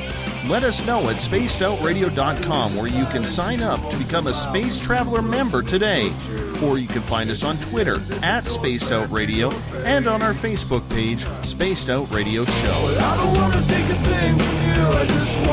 Welcome back to Spaced Out Radio tonight. That's our music man, Ron Bumblefoot THAL, bringing us out of commercial. We always appreciate Bumblefoot, the man, the myth, the guitar legend himself. Hey, thanks for listening in. If you're on the SHR Media Network, if you're over on Paranormal Forum, Spaced Out Radio's chat room on Spreaker, as well as the SOR Space Travelers and Euphoria Chronicles, appreciate you taking the time to be with us on this Tuesday night, early Wednesday morning if you're on the East Coast. Remember, you can follow us on Twitter at Spaced Out Radio. Give our Facebook page a like, Spaced Out Radio Show. On Instagram, I can be followed at Dave Scott SOR. Our YouTube channel, subscribe to it. That's where we store our archives, is Spaced Out Radio Show, and our website, which will have a new look once again in just a couple of weeks, is spacedoutradio.com. I do want to remind you, tonight's password in the SOR Space Travelers is empiricism. Thank you, Bill Cardwell, for setting that up. Empiricism. It's a good one. And once again, there will be no show on Friday night. I do have to attend a funeral of a good friend of mine's mother who passed away yesterday from cancer. And so we're going to take a night off. And you know me, it's rare that we ever take a night off. We do this 7 days a week, but sometimes things happen and we have to, so I apologize to you, our valued listeners, for that, but James Tyson will be back for Saturday and Sunday. Tomorrow night on the show, the Crypto Guru is back. Ronald Murphy will join us. We're going to stick with the paranormal and talk about some hauntings and ghosts out in the East Coast. Tonight we are talking paranormal with the Ghostorian himself, Mike Ricksecker. His website, MikeRicksecker.com. If you want to check out his website, I highly suggest you do, because it's pretty damn good. It's a nice-looking website. You know, there's a lot of websites out there that, you know, you wonder, wow, really? Not his. It's very easy to navigate. You can find his books on there, including Ghostorian Case Files, Volume 1. Mike, welcome back. Thank you, and I appreciate you giving the compliments to my website like that. It's something I've been proud of for a while. I had a mystery writer. I don't know how many people are mystery fans out there. Gemma Halliday, a few years back, she kept recommending my site to authors as a good template to use for putting their writing site together. So I'm quite proud of that, so I thank you for the compliments. Not a problem. And, you know, with what we're doing with the Spaced Out Radio website, this will be the third time in about 5 months that we've changed it. Mrs. Spaced Out Radio, who does all of our internet and online information, you know, we've kept her busy with it. But it's something that we have to do in order to kind of stay up with the times where we want to take the website to go. A good website, as you know, is so important to have these days because it can really make or break your audience if it doesn't look professional. Oh, absolutely. And granted, my website needs a few updates to make it more mobile friendly. But, you know, other than that, the look and feel of it, I've always liked. It's kind of what you would expect from the type of writing that I do. And I'm not trying to pat myself on the back, but it's something I'm proud of.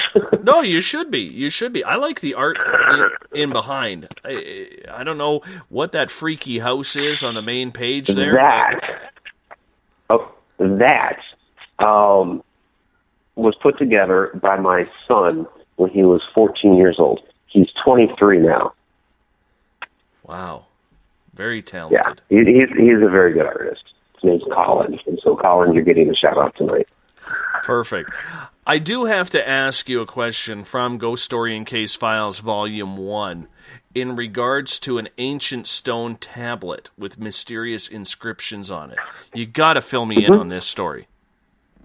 Well, that's actually what I was referring to during the last segment.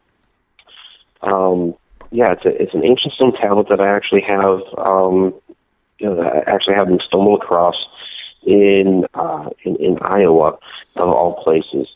And the actual inscription itself is actually it's on a stone tablet in a museum in Istanbul. But for the type of story that I was trying to tell, it was very appropriate in this case. So I don't want to give too much away because really each ghost story, each case file is a chapter. So you'll have to read it and find out. Well, you know what? I don't blame you for that because there has to be some secrets. When you're looking for information in regards to put into a book, whether it's Ghosts of Maryland, whether it's Ghostorian Case Files, whether it's another one of your novels that you've written, what information are you looking for in regards to a good story? Okay, well, it's a good question. And I think it's just, as I'm coming across information, and when I was researching Ghosts of Maryland, I was looking for anything that was like truly historic. And I came across a number of those, and I put those stories in there.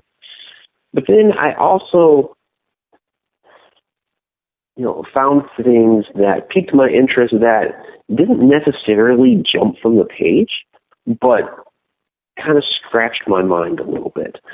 And to give an example, I was just going through some websites one day when I was first starting to do the research. I was just, okay, what's online? What ghost stories of Maryland have already been covered? What have other people dug up?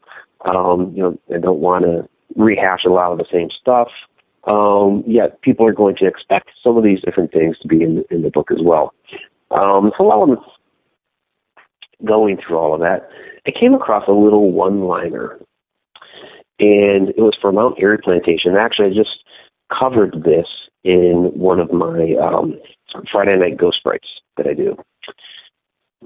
And this little one-liner just said that at Mount Airy Plantation, there was the ghost of a young woman who was forlorn and depressed, having lost the love of her life. And that was it. Just a little one-liner like that.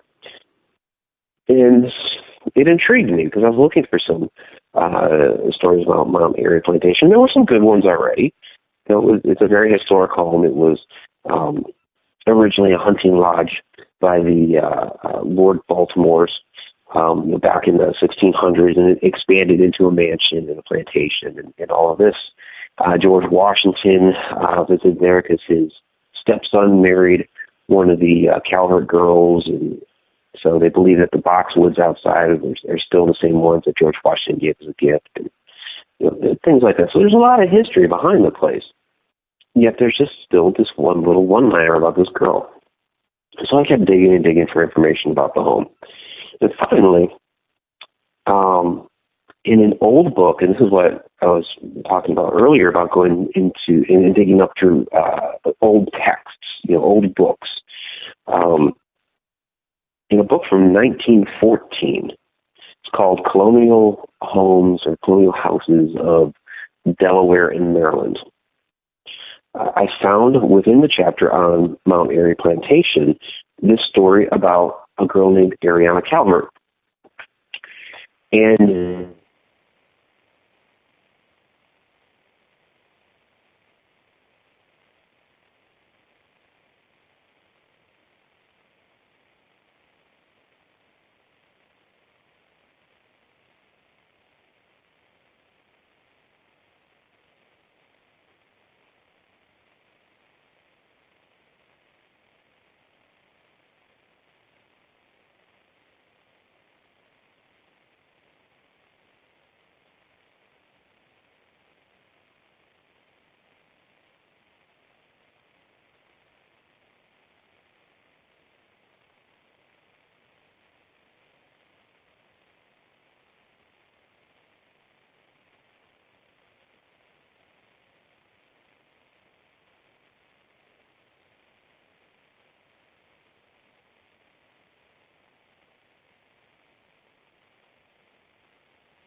Testing 1, 2. I'm not sure if you guys can hear me right now, but we seem to have a computer snafu that has happened, and it might be a Skype problem. I'm not too sure.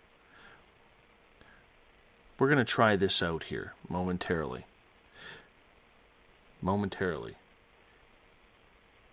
If you can hear my voice right now, if you're in one of the chat rooms, I would appreciate that.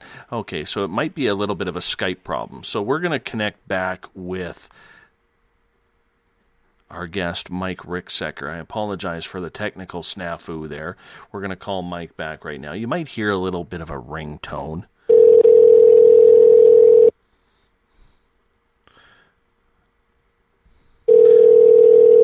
Ring number 2. There we go. Hello? The call dropped in the middle of that, huh? I heard that, and then my computer froze on me, and I'm like, well, this kind of sucks. You know, that's never any good. Wow, okay. You know what? I'm going to blame Lynn in the Paranormal Forum because she's been remote viewing this show, because every time she actually has a question for you that she's written down, it's actually on my notepad right in front of me of what to ask you next. So I'm going to blame Lynn for this, for her remote viewing of my notepad tonight. You know, I apologize to you. Yeah, it's all right. It happens. I don't know where it dropped because I just kept talking. Yeah. I got to the end of the story and I heard nothing. Well, you know what? It's one of those things where I was pretty much just kind of sitting there scratching my head trying to all of a sudden diagnose this problem. And if you knew how technically savvy I was, you would be scared. You know what I'm saying?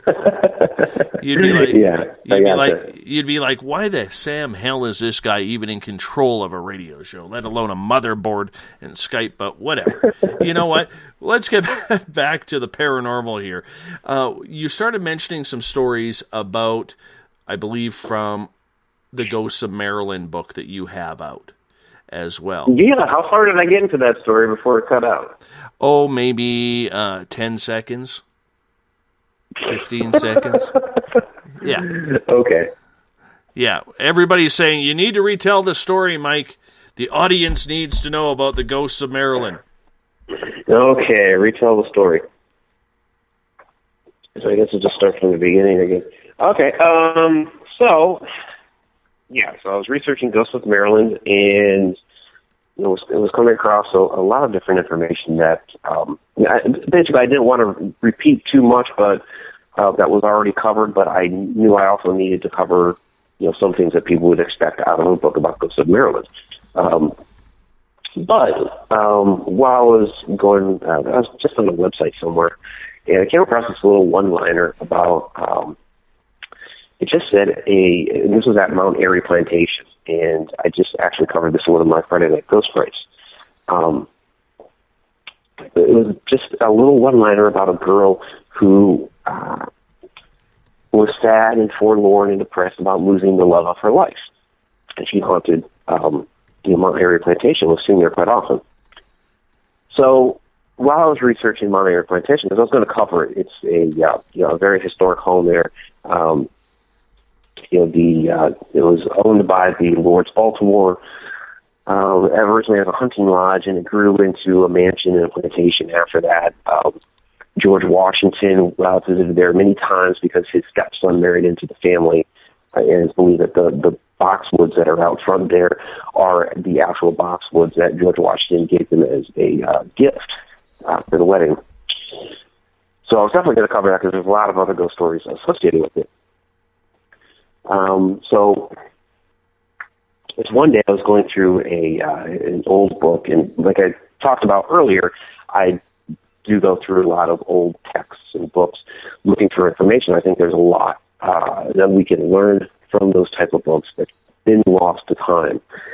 And so this one was from 1914, and it was called Colonial Homes of Delaware and Maryland. And they had a chapter in there on Mount Airy Plantation.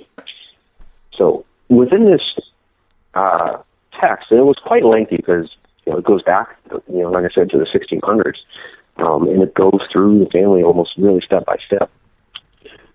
there was a story in there, a very sad story, about a girl named Ariana Calvert. And Ariana was a young woman who was very smitten with a young man who was very smitten with her. And her father did not like that they were smitten with each other. So he forbade them to see each other. Well, Ariana grew very upset with this, and her father, Benedict, was really depicted as kind of tyrannical within this text. Was angry that she just didn't get over it, and he actually sent her away to go live with her sisters in Annapolis. Well, while in Annapolis, her sisters kept trying to find Ariana new suitors, and Ariana, she was still hung up on that boy, and she turned every single one of those suitors away. She wanted nothing to do with him. The love of her life was back home, and she was not allowed to see him. So the longer she stayed in Annapolis, the more depressed she got, the more despondent she got, and she began to grow very, very ill. Her health just completely degraded. Well, during this time, her father actually passed away. And at some point after that, her mother took pity upon her and brought Ariana back to Mount Airy Plantation.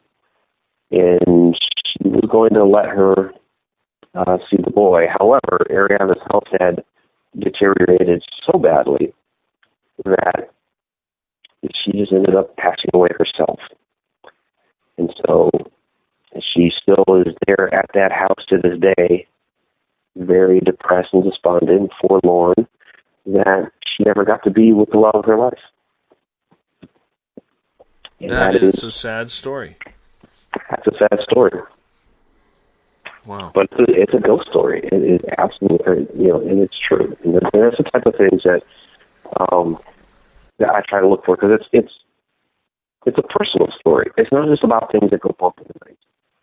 It's not just like, oh yeah, here's this old house, and sometimes the door slams shut.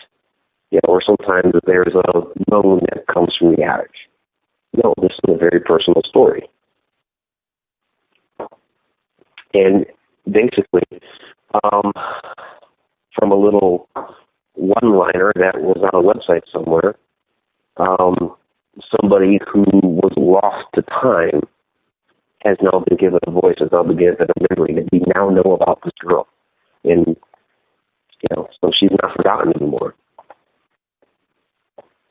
It reminds me in a different way, but much similarity, about almost like dying from a broken heart. In Canada, here, of course, we're a nation built on a lot of history regarding hockey. And Montreal Canadiens forward Howie Morenz broke his leg during a game in 1937, I'm going to say. And he was told by doctors that he would never play hockey again. That his leg would heal fine, but he just would not be able to play hockey again. And he was so heartbroken that he could never play hockey again that within the next couple of weeks he actually passed away. And they always said that he died from a broken heart because he couldn't play the game that he loved. Yeah. Well, and you hear that's a good example, and you also hear of elderly couples that have been together almost their whole lives. When one passes away, a lot of times the other is not that far behind. Mm-hmm. That just happened with Doug Flutie's parents, the former college football star. His parents died within hours of each other. Yeah. It's sad, but it happens. It does happen. I would love it if you could tell the story from Ghosts of Maryland, because I'm a card player. I love going to Vegas and playing poker, about playing cards with the devil. Playing cards with the devil. All right.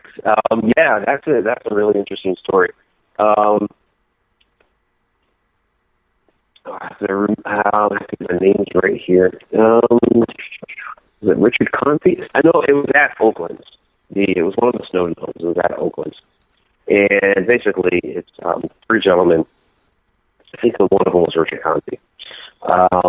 They were playing poker one night, having this, fantastic game. I'm sorry, there were four that were playing. And they were having this fantastic game there at Oakland's, which is it's one of the mansions that are out there. They call it one of the Snowden homes. Because that was the family that was part of it. It was Richard Snowden. Oh, I know I keep saying Conte. Conte ended up owning it at some point, but it was Richard Snowden. Sorry, it is almost 2 o'clock in the morning here. In any case, yeah. So the four of these men are having this outrageous poker game. When one of them suddenly got called away, a messenger came to the door, and one of them got called away and he left. So it was only the three of them left.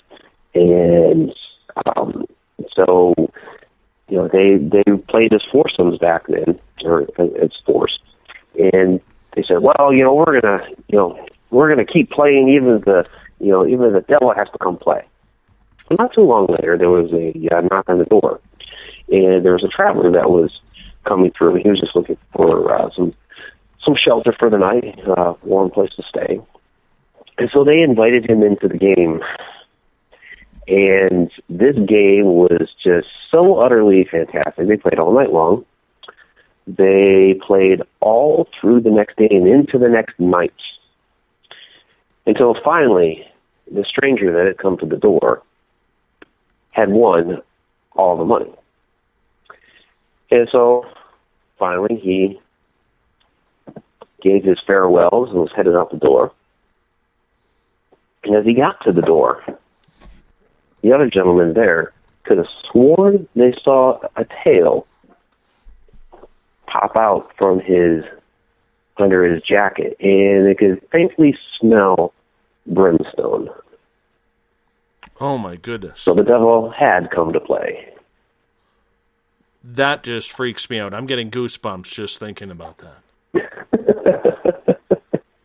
It's debatable as to whether, how much of that is really true, but it's a very, fun, cool local legend that they like to tell. Eric Mark. That house there, Oakland's, has a lot of great hauntings to it. But go ahead. What's the question? I want to get a question in from our audience here because we only have a couple minutes before we're going to go to our break here. Eric Marcoum is asking, could you, Mike, please explain if you know anything about the Lawson family murders here in Germantown, North Carolina in 1929, because there is apparently a lot of haunting legends around that family that was murdered. I can't say I know a lot about the Lawsons. I've heard of that tragedy, but it wouldn't be good for me to speak to it because I just don't know enough of the facts. Not a problem. Not a problem at all. Back to Ghosts of Maryland. Sorry about that. Oh, it happens. It happens. Our audience, the one thing I've learned about them, they prefer an honest answer of I don't know rather than, trying to explain something that you really know nothing about. I want to get to one more story in regards to the Ghosts of Maryland, because after that devil story, I'm getting a little bit of the heebie-jeebies regarding that. How about explain to me about the Headless Peddler? Headless Peddler. That's an interesting one. So, so the Headless Peddler is, I can't exactly remember the location, but the town that he was near. It's been a while since I've told the story. But basically, Headless Peddler, he had his wares that he was carrying along with him, and he was robbed at the roadside and was beheaded in the process of this robbery. However, when those that came upon his corpse discovered him, they could not find the head. So they buried his body in a grave not too far from where the accident occurred. Well, for years after the fact, there were many reports along this road that people would see the headless peddler. And there was a lot of reports of people being poked, of there being knocks and tappings on the ground around that area, many different things like this. They would see the peddler go off into the woods and things like this, but just headless. Well, early one day, there was a farmer who had bought the land nearby, and he was just kind of tilling the land, and came across a skull. And so he, remembered the legend of the headless peddler, took the skull, and looked for the gravesite of where the peddler was. And he actually miraculously found it. And so he put the skull with the head, buried it, and consecrated the land. And from that point forward, nobody's seen the peddler again.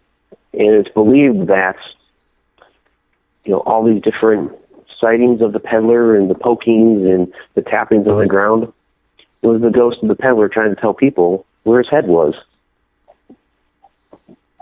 Wow. All for a head. Maybe it's time to move on. If you can't find your head, it's time to move on. That's all I'm going to say as we go into our break here at the top of the hour. Our guest tonight, Mike Ricksecker. His website, MikeRicksecker.com. You can find his books like The Ghost of Marilyn on his website, on Amazon, on any major bookstore. Check him out. Very good stories. You're listening to Spaced Out Radio. I am your host, Dave Scott. We'll be back right after this break. Become more intimate and interactive with Spaced Out Radio. Join our Space Travelers Club with your new membership.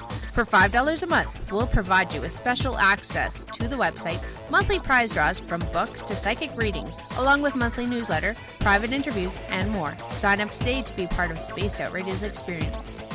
Every month on Spaced Out Radio, we look into the deep and dark reports of cryptids roaming around the world with me, Rob Morphy, from Cryptopia.us. I would love it if you would join me and host Dave Scott as we delve into the most arcane stories and reports regarding creatures of the unknown.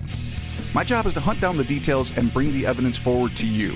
These aren't your regular Bigfoot stories I'm talking about either. You can find out more about crypto history at spacedoutradio.com. Looking for a place to advertise at a very reasonable cost? Look no further than Spaced Out Radio. SpacedOutRadio.com has an advertising tab that you can click to check out our daily, weekly, and monthly packages to play on the radio, or our website including social media. From commercial spots to banners, we have it all. Check out our competitive pricing today.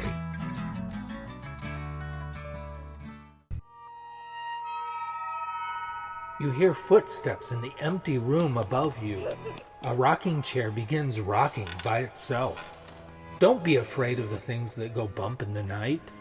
Reach for Spirit Storybox, the iPhone app the Huffington Post UK called the only ghost hunting app you will ever need.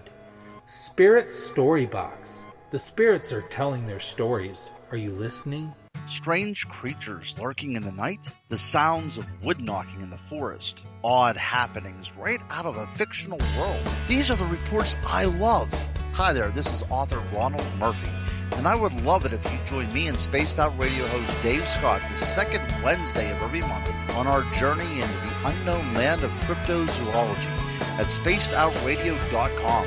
From Mothman to Frogman and everything in between. Hey, they don't call me the crypto guru for nothing. Is the 24-hour world starting to wear you down? Let me from Rivulet Reiki and Ratings lend you a hand. Hi, this is Jolene, and if you're in need of Reiki or a realm reading, come to my website, rivuletrr.wix.com/rivuletrr, and let us help you out. At Rivulet, I specialize in healing your body, mind, and soul, no matter where you are. And be sure to check out the Rivulet R&R Facebook page for your best deals. Remember, it's time for you to make some time for you. Find yourself constantly looking up in the sky, looking for answers? Have you had extraterrestrial contact? Are you an abductee?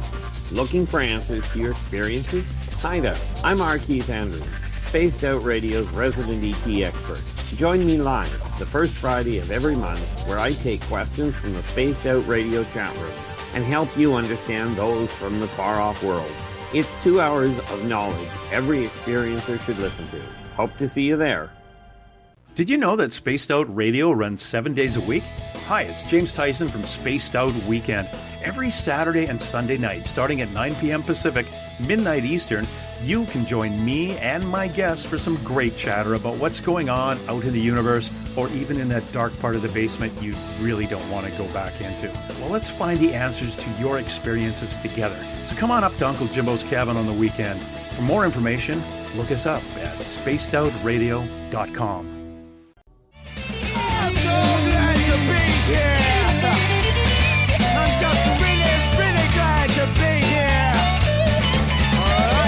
Would you like to connect with us on Spaced Out Radio? Head to spacedoutradio.com to check out the latest shows, guests, and sponsors. And don't forget to sign up for the Space Travelers Club. You'll find all you need at spacedoutradio.com.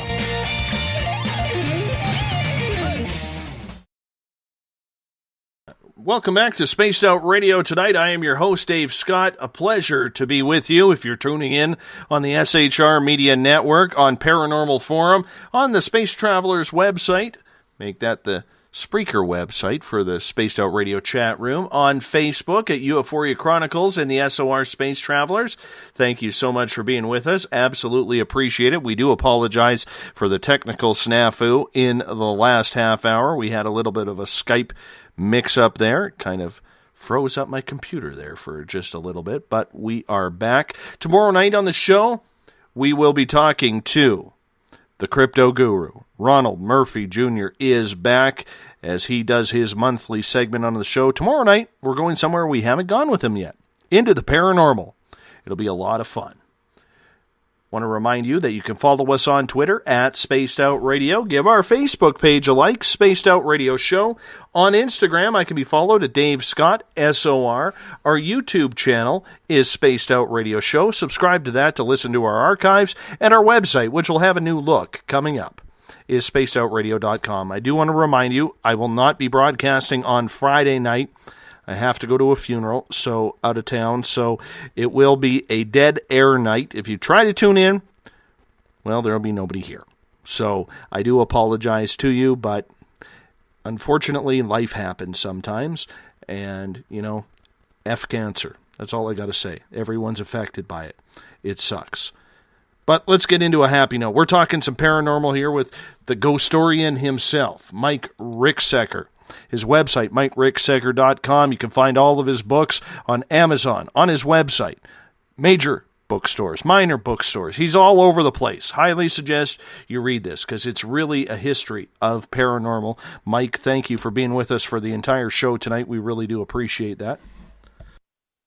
Yeah, again, thanks for having me on. This is actually new territory for me. I have not yet done a 3-hour show, so you're first. Well, you know what? We're breaking you in gently now that Skype actually wants to work properly. But it's a lot of fun, and you got a cheering section in the SOR Space Travelers, which is always nice, from fantastic. Denise and Shauna. Always appreciate that. I think they've done the wave a couple of times as well. So that's always good. That is always good. Is there anything Absolutely. that you... Mike, is there anything that you haven't written about yet that you really want to tackle, that itch that you need to scratch in the paranormal? Well, there's probably a number of things. As far as, what I really want to get into, and I've started on it a bit, so I've technically, have written on it like a little bit, but I haven't fleshed out the entire book yet. And what I'm calling it is At the Edge of the Rabbit Hole, which kind of plays into the theme of the radio show I do, Edge of the Rabbit Hole. And really it gets more into some of the things that we were talking about earlier with interdimensional beings and, possible time travel type scenarios in different dimensions. That whole, when we were talking earlier about ghosts in bleeding time and all those sorts of different more esoteric types of theories that are out there.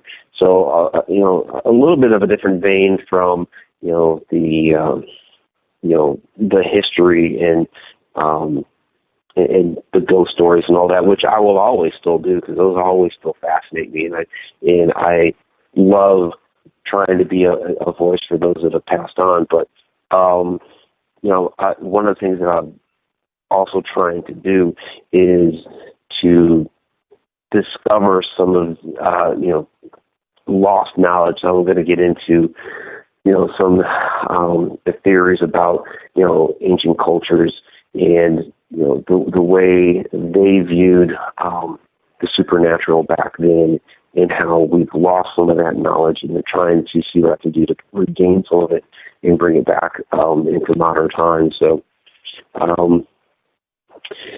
have a preview out on my channel, the Horror Media channel on YouTube, where it's ancient and historic supernatural secrets.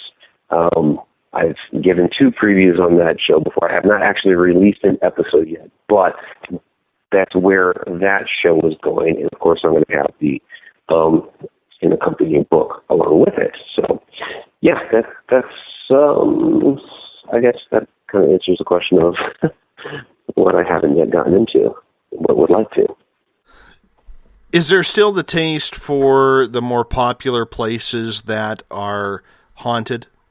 Okay, like we hear a lot of people wanting to investigate the USS Hornet, or like we talked about Gettysburg Ave earlier, or Waverly Hills, or someplace like that. Everybody is investigating them. Everybody has the information, whether it's EVPs, videos, still photos, really doesn't matter. Does telling the story of those which are now paranormal tourism spots resonate with you, or is it something where you still want to find that fresh piece that's never been investigated before? Is that the drive? Well, I always do want to find something that's fresh and new, so that's why I will go to some of the places that people don't even know about at all. There is still something about those more popular places, but you kind of have to step outside of, kind of like what you said, the tourism aspect of it. I mean, I was just at Pinhurst. Has been investigated over and over again. It's been on the different shows. They're doing a lot of work to try to restore it and make it, even bigger place to investigate, because there's a lot of the buildings you can't even get into. They do a haunted house attraction out of it, things like that. So, yeah, it's one of those bigger places that would fall into that category. Yet, while I was there, you walk onto the grounds and you still get this real, heavy, creepy vibe, and you're walking through the building and you know what happens there. We've read all the reports and seeing the footage from the 60s when Bill Baldini was in there doing his expose on the atrocities, and there's still that desire to dig in there a little bit and see if there just isn't something else that's being uncovered. There are so many people that had horrible things that happened to them, and we all know about it, but I don't know, there's still something that kind of scratches at the back of my mind. It's like, there's still something more there. There's still something that we're not seeing. So for bigger places like that, I would have to go into there and, if somebody said, well, when they all do it, they're like, these are the hot spots. This is where, something happened to this person here. This is where something happened to that person there. This is where you should, investigate, because this is where the things happen. And like I was saying earlier, for me, it's not just about going in there and trying to find a piece of evidence. It's about why am I looking for that piece of evidence. So I'm not going to go to a location and say, well, I'm going to go to the hot spot so that I can get a piece of evidence that I can take home and throw up on my channel, because that's not why I'm doing it. I'm going to go in there, and I'm probably going to go to a place that doesn't usually get covered and try to see if there isn't something I can find out about somebody else. Maybe there's some of those lesser-known stories that I can try to find out a little bit more about. So that's, when it comes to the bigger places, that's the angle that I would take on it. There's still an interest, but I would have to peel away all of the touristy type aspects of it. Mike, a lot of debate in the paranormal field revolves around psychics. A lot of groups refuse to use them because they want the scientific answer to their investigation, while other teams absolutely feel that a psychic is necessary in order to communicate one-on-one with a spirit. Do you believe that there is a place for psychics in paranormal? Yes. Yeah, and let me precede that by saying that, yes, I do. I also understand that there are a number of people who try to portray that they are psychic, can speak to spirits that are, faking it. I've dealt with that a few times, more than a few times, really, over the years. But, to sit there and say, well, we're not going to use any psychics who talk to the dead while we are going to try to talk to the dead. Come on. You're going in there with an audio recorder and whatever else you may have to try to talk to the dead. Why are you saying this person over here can't try to talk to the dead? It doesn't make sense. I think you have to bring in the psychic. For me, it has to be somebody that I trust, because I know that it's too easy to try to, sit there and fake. And, I've seen psychics, fish people for information and throw it right back at them. I've dealt with some people before, but I also know that there are those out there that have genuine gifts. And I believe that we each have those gifts to some degree or another. They're innate in all of us. It's just, for some people, that gift is much greater. For others, a little less, or maybe they have more of a gift and they just don't realize it because they don't use it. It doesn't get nurtured. Like anything else, you want to make it grow, you water it. If you're not watering it, it doesn't grow. So the woman that I do my show with, Vanessa Hogle, I've known her for probably about 6 years. She's a fantastic remote viewer, and I've seen her do some amazing things. I've seen her describe locations that she didn't even know where we were at. I put her on the spot one time a few months ago. Was at the Bel Air House with Dave Spinks and David Weatherly, and she had no idea where we were at. I didn't tell her where we were going. It was just, we're about to do our show, and, we call into it. And I'm like, Vanessa, I'm going to apologize to you up front. So I'm going to put you on the spot right now. I want you to tell us where we're at. Describe the place that we are at. I didn't expect her to know the name of the place, but that was quite fine, because she actually did describe exactly where we were at. She described the layout of the house. She described the most active, was purportedly the most active room in the house, and she described what happens there, what usually is reported to happen there. So, I believe Vanessa to be a true psychic and somebody that I would welcome on an investigation. Also, what I appreciate about Vanessa is that she will be the first person to say that she is not 100% correct. That there are times that she is not accurate, and I think that's also a big difference maker, because there's others that I had worked with in the past that were adamant that everything that came out of their mouths was absolutely true. And it just wasn't. So I think people should be more open to using psychics, but also have it be, somebody that you know and trust. Because there are a lot of people within this field that do fake it. I mean, and it goes on both sides. I mean, you have people that, fake being a psychic or try to, maybe they do have some abilities, but they try to portray that they have more ability than what they do. And you get that on the other side, too, those that are trying to be scientific. And I find it a little bit funny, we're trying to be scientific about something that's spiritual. But they fake evidence. We see that all the time. So it's on both sides. You can complain about psychics being fake. Well, you got paranormal investigators that are fake. That's a strong comment. Very strong comment indeed. When you go out on an investigation, have you ever crossed over ghosts? This is a question from Shar in the Spaced Out Radio chat room on Spreaker. I haven't, personally, because that's not something I do. I have been in the room when I have witnessed a medium try to cross somebody over.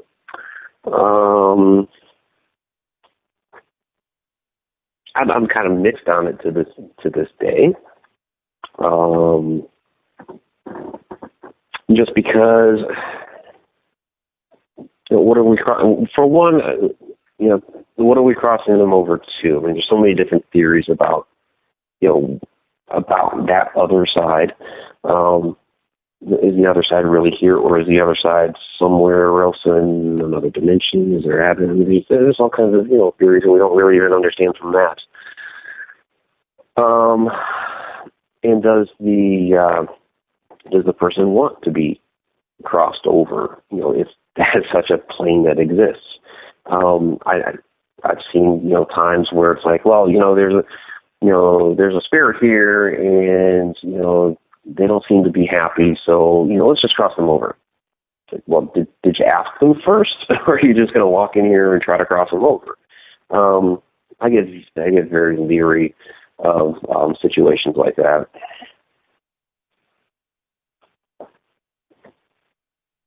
I want to get to Lynn's question. I guess they answered it. Yeah, I want to get to I guess they answered the question. I've been in. Go ahead. No, I think you answered it just fine, and I apologize for nipping you off there. But Lynn has a question for you from Paranormal Forum. Because this has been a lifelong work for you, has it affected your personal beliefs in life after death?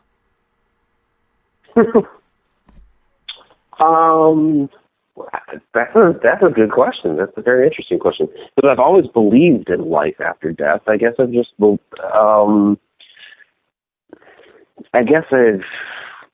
started viewing what life after death actually is. I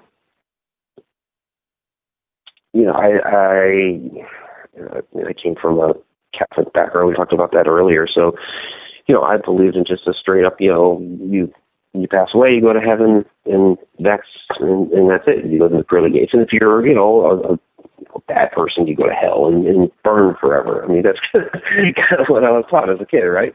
But that's changed over the years, and there's a lot of things that have happened over the years, and in my experience, different things that have happened personally, where I've come to view life after death maybe a little differently.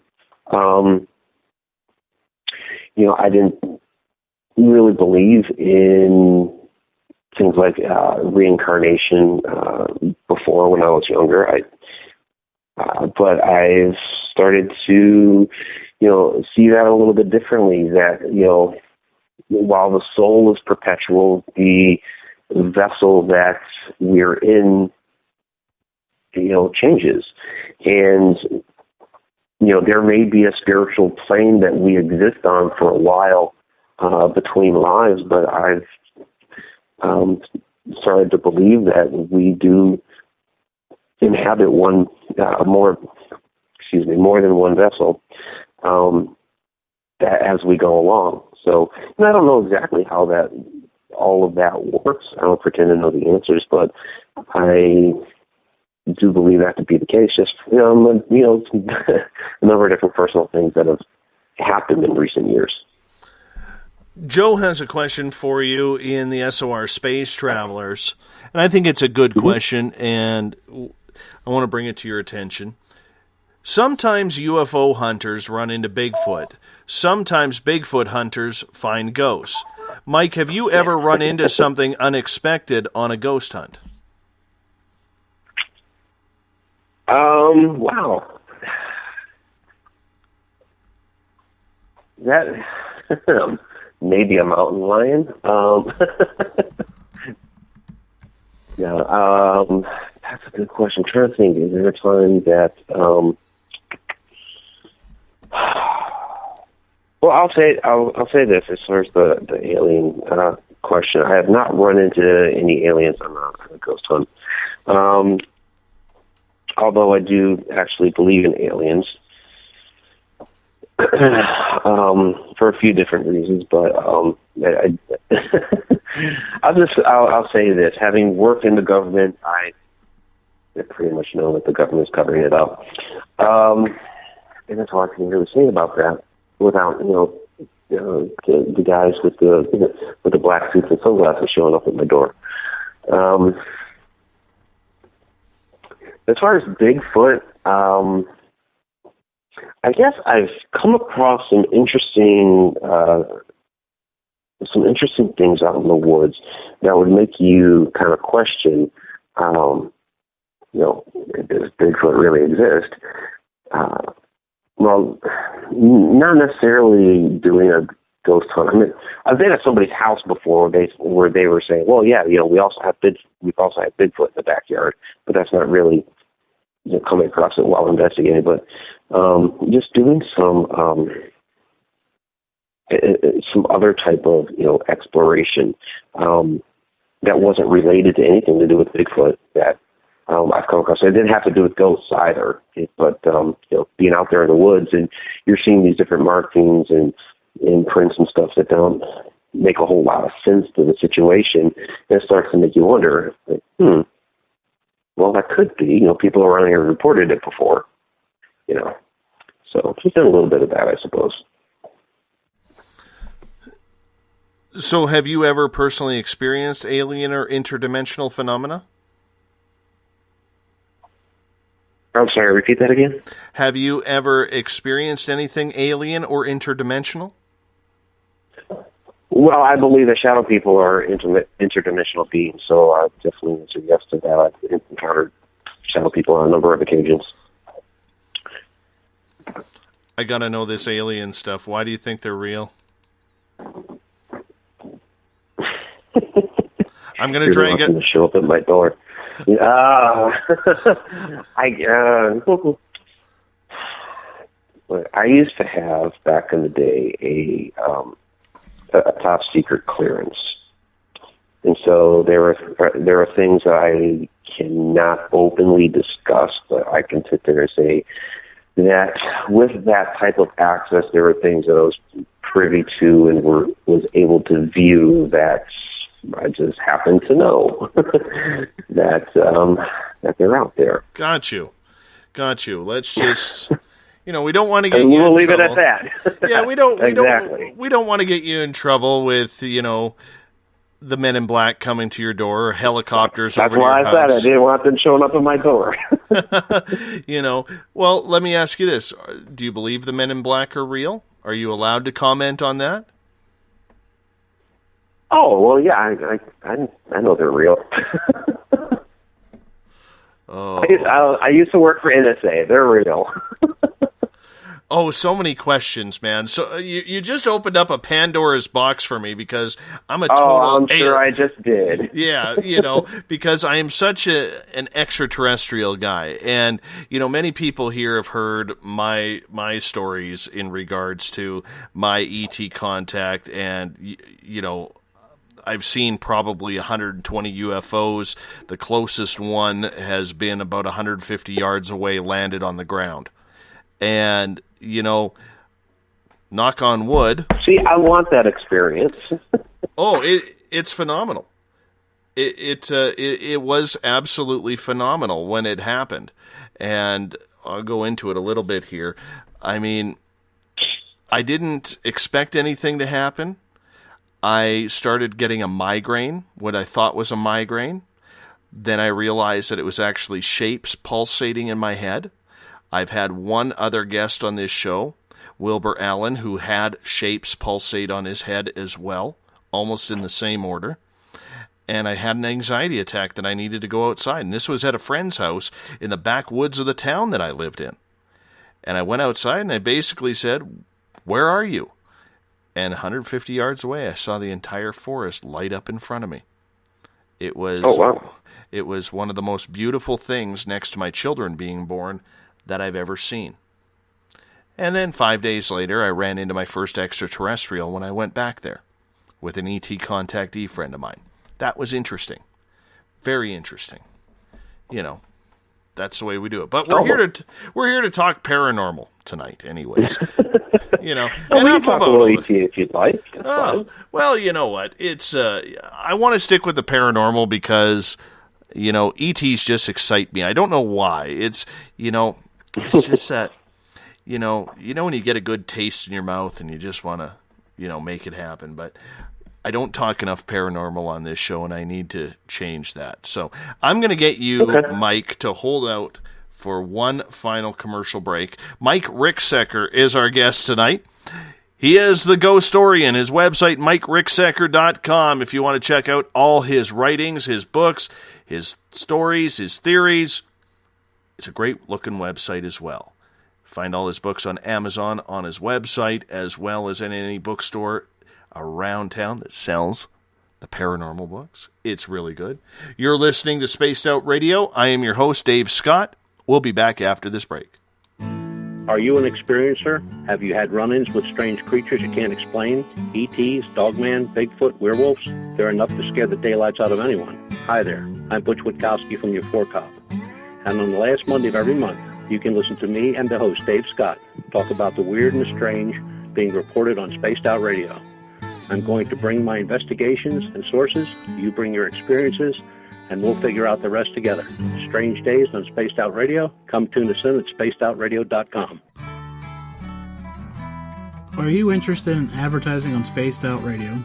Head to our website at spacedoutradio.com and click on our advertising tab. There you will find an assortment of ways you can get your product out there with us. From the radio, commercials, to banners, to social media. Have a product you'd like our host to endorse? We can do that too. Visit spacedoutradio.com for more details. Visit purpleplates.com today. For over 40 years, the Purple Energy Plates have been delivering amazing results for their many customers. Inspired by the great genius Nikola Tesla, the harmony, healing, and energetic effects of the plates have proven over and over to be beneficial and often miraculous to thousands of customers. With their money-back guarantee and the many benefits, how can you afford not to get one? Check their site for daily specials and choose from their many energy products. You won't be sorry. Right here, this is where we divulge the fruit of our research. Here on the Webster Phenomena every Saturday night at 8 p.m. Pacific, 11 p.m. Eastern on Spaced Out Radio. Attention Spaced Out Radio listeners, for only $5 a month you can join Spaced Out Radio Space Travelers. Your membership at spacedoutradio.com will give you access to private fan area on the website, get you a monthly newsletter, draws for monthly swag, and a whole lot more. Sign up today to become a part of the Spaced Out Radio experience. Strange creatures lurking in the night, the sounds of wood knocking in the forest, odd happenings right out of a fictional world. These are the reports I love. Hi there, this is author Ronald Murphy, and I would love it if you join me and Spaced Out Radio host Dave Scott the second Wednesday of every month on our journey into the unknown land of cryptozoology at spacedoutradio.com. From Mothman to Frogman and everything in between. Hey, they don't call me the crypto guru for nothing. Greetings and salutations, space travelers, from the Chronicles of the Unknown team. What is Chronicles of the Unknown? I keep hearing about this thing. It's a new paranormal reality TV show based right here in beautiful British Columbia, Canada. Follow our team as we uncover claims of activity on the Caribou Gold Rush Trail. You can also follow us here every third Monday, where 2 members of our team will be available to answer your questions.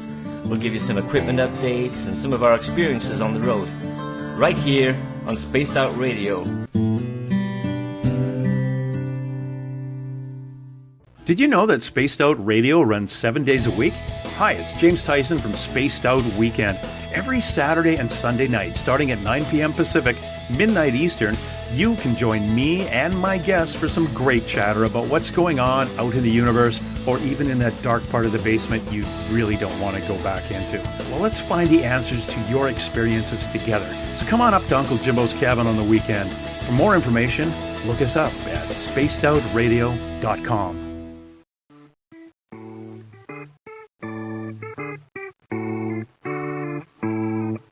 Missed most of tonight's show? Don't worry, you didn't miss a thing. You can head to our website, spacedoutradio.com, and download our archives for free. And don't forget to get your Space Travelers membership today.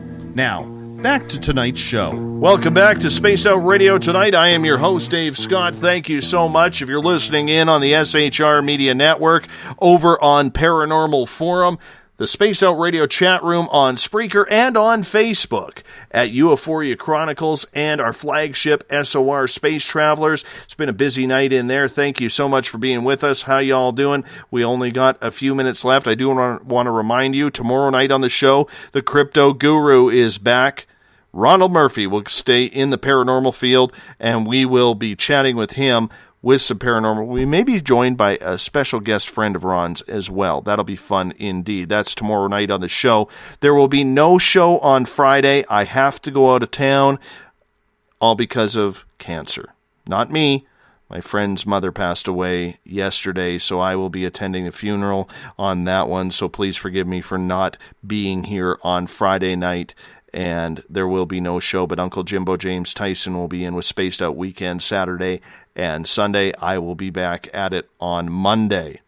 Want to remind you, you can follow us on social media at Spaced Out Radio on Twitter, on Facebook, Spaced Out Radio Show. Give our page a like, as well as on Instagram, Dave Scott, SOR. Our YouTube channel, where we hold our archives, subscribe to that. It's Spaced Out Radio Show, and our website is spacedoutradio.com. It will have a new look very, very shortly. Tonight we are talking with the Ghostorian, Mike Ricksecker. MikeRicksecker.com is his website. I love that name. I just can't say that enough. Ghostorian. That is a cool title to have, man. It is a real cool title to have. I'm not going to lie. And, of course, this is where Skype blows us out. So we're going to re-add to the call. Let's see if we can get Mike back. Just all sorts of Skype problems tonight. There's one ring.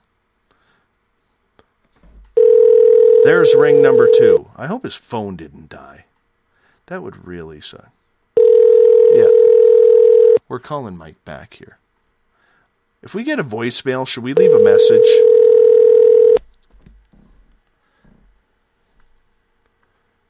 I don't know. Can you hear me now? Yeah, we got you now. We were just debating whether or not we should have left a voice message if it went to voicemail. Well, we could. Well, you know what? That just proves to me we're not talking aliens tonight. We don't need anything coming through here that is just, going to get us in any types of trouble whatsoever. Old Davey doesn't do well with trouble. I'm going to tell you that right now. Unless it's on the ice, because on the ice in 30 seconds the referees are being pulled off. But that's okay. Everything's good on the ice.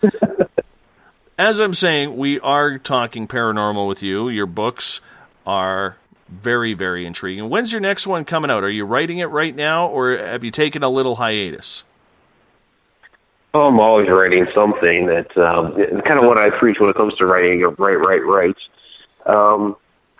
So yeah, there's a couple different things I'm working on. I kind of mentioned earlier the At the Edge of the Rabbit Hole I was working on. I also have a different variation on the Ghostorian case files that I'm doing with this component, the black version, kind of gives it like a little insider edge to this volume. And I'm also working on it's a piece of fiction. I have my mystery novels, and I've been working on it for a few years now, but I've been working on taking my detective character, my mystery novels, into the paranormal realm. So that's a project that I'm going to be ramping up here sometime soon. I'm going to be utilizing Adam Tillery as an artist for that. Adam's done some artwork for some books for Haunted Road Media in the past, including his own, so he's a fantastic illustrator. So I'm excited about this project. What do you think ghosts are? Ghosts, I believe, are some form of energy. I think different forms, that are representative of a spirit or a soul. And there's a lot of theories, but yeah, I think that depending on a particular soul or spirit and however their vibration reacts with the world around it, you see or experience or hear them in different forms. Do you believe then that the new fancy investigation is that everybody seems to be a demonologist these days?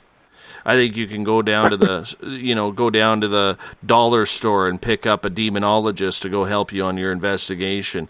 When you look at everything that you have encountered over the last couple of decades that you have been investigating, Mike, how many demons have you actually ran into? 0. I've never actually run into a demon.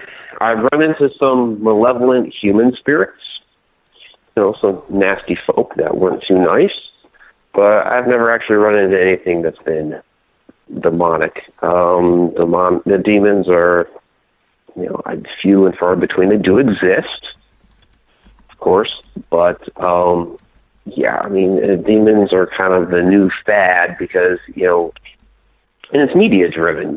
We've done the regular ghost hunting and all that stuff. People are used to that. It becomes old hat. Well, we got to keep amping it up. What's the next big thing? How can we make it even more scary and all that? So it naturally ends up coming to demons. I had somebody on my YouTube channel a few months ago that investigated this since she was 12 years old. How in the world are you a 12-year-old demonologist? Seriously? Are you kidding me right now? No, I'm not. You could probably fish through one of my videos somewhere and find it somewhere. It was either on YouTube or my Google Plus page, one of those two. But it's there. Does it bother you that we see all of a sudden these TV shows that are hunting for demons and everybody, like we just said, is a demonologist? Do you think that's taking the paranormal into a district that we shouldn't really go around because the mainstream really doesn't accept the field for what it is in the first place, and this is just going to make those eye rolls even more? Well, I mean, that's quite possible. But, again, I think those people are going to eye roll it anyway, no matter what it was, whether it was a demon or anything else. You're not going to, I don't know. To me, it's almost kind of like with politics. You're going to have your people that are on your side, and you're going to have your people that are on the other side. And you're really not going to, few and far between will you be able to convince somebody from the other side to come over to your side. It's the fence sitters that you try to convince to go over to your side and vote for your person. Well, kind of the same thing here. You're going to have your people, that are, I believe, and you're going to have your people that are, I don't believe. And there are people in the middle that are like, well, I'm not sure.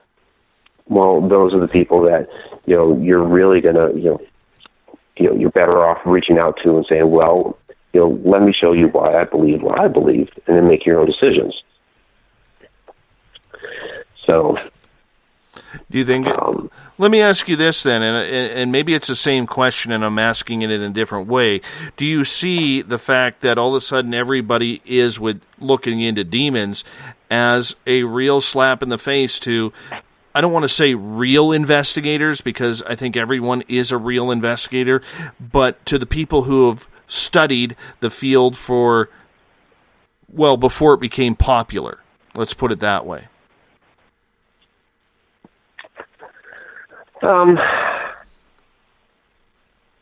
A slap in the face. I don't know necessarily a slap in the face, but I mean, yeah, they are to a degree making a bit of a mockery to the field in some ways, just because now everything has to be a demon, but it's more of, okay, if you're paying attention to the media, if all you're doing is watching the shows, then yeah, I could see that. Okay, it's good. The whole demon thing is going to make a mockery of what's being on TV. If that's all you're looking into, if you're paying attention to the rest of the field and everything else that's going on, you kind of just look at it, scoff a little bit, and be like, those people over on that side.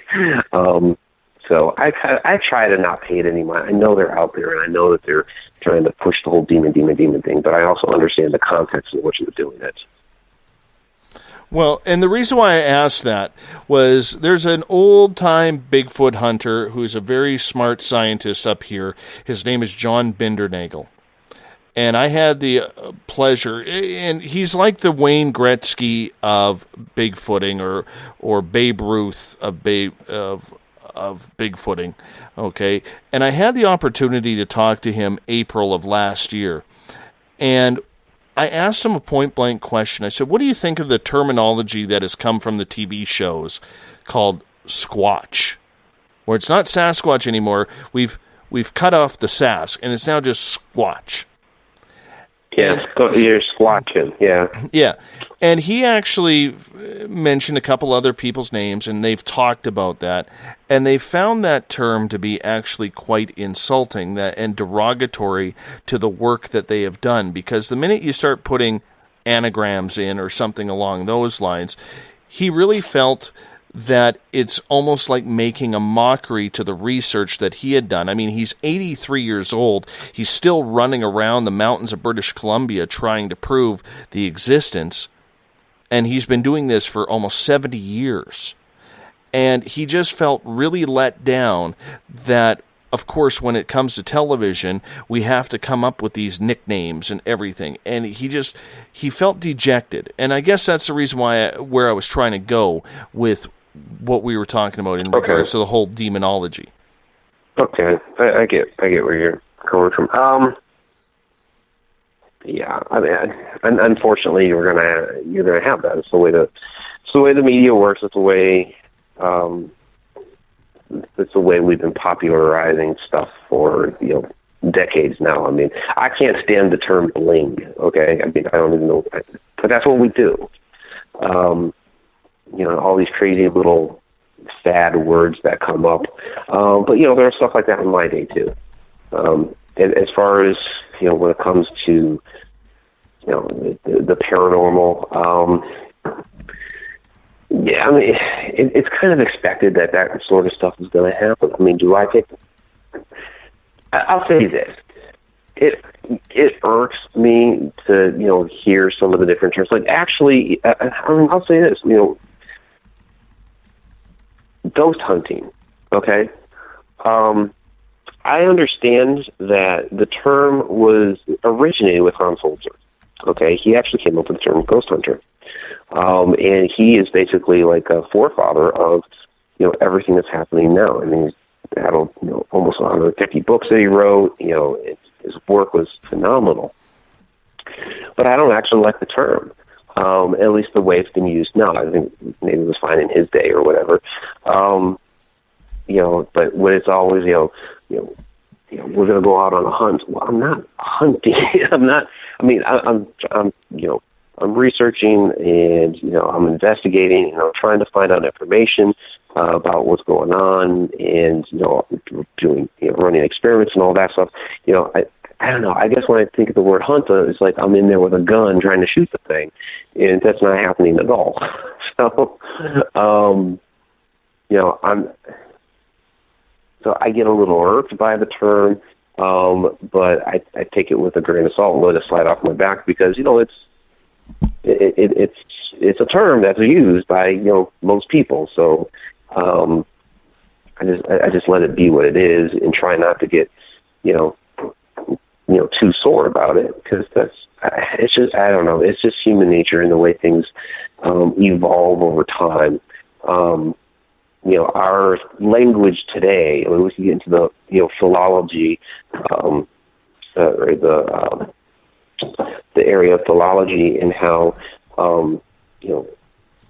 words have evolved over time, but, I don't think we need to get that deep into it, but that's, human nature is we take words and we change them over the course of years.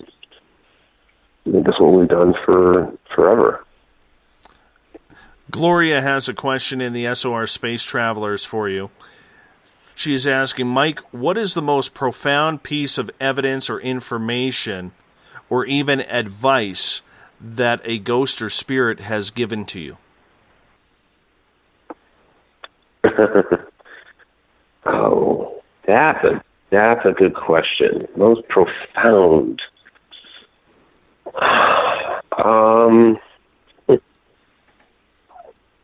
It may have just happened the other day.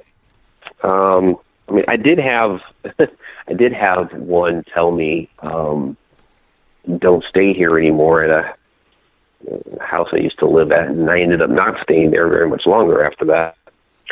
But I may have just had it happen the other day. It's something that I believe may have been paranormal, but it's hard to really know for certain because it happened within a dream.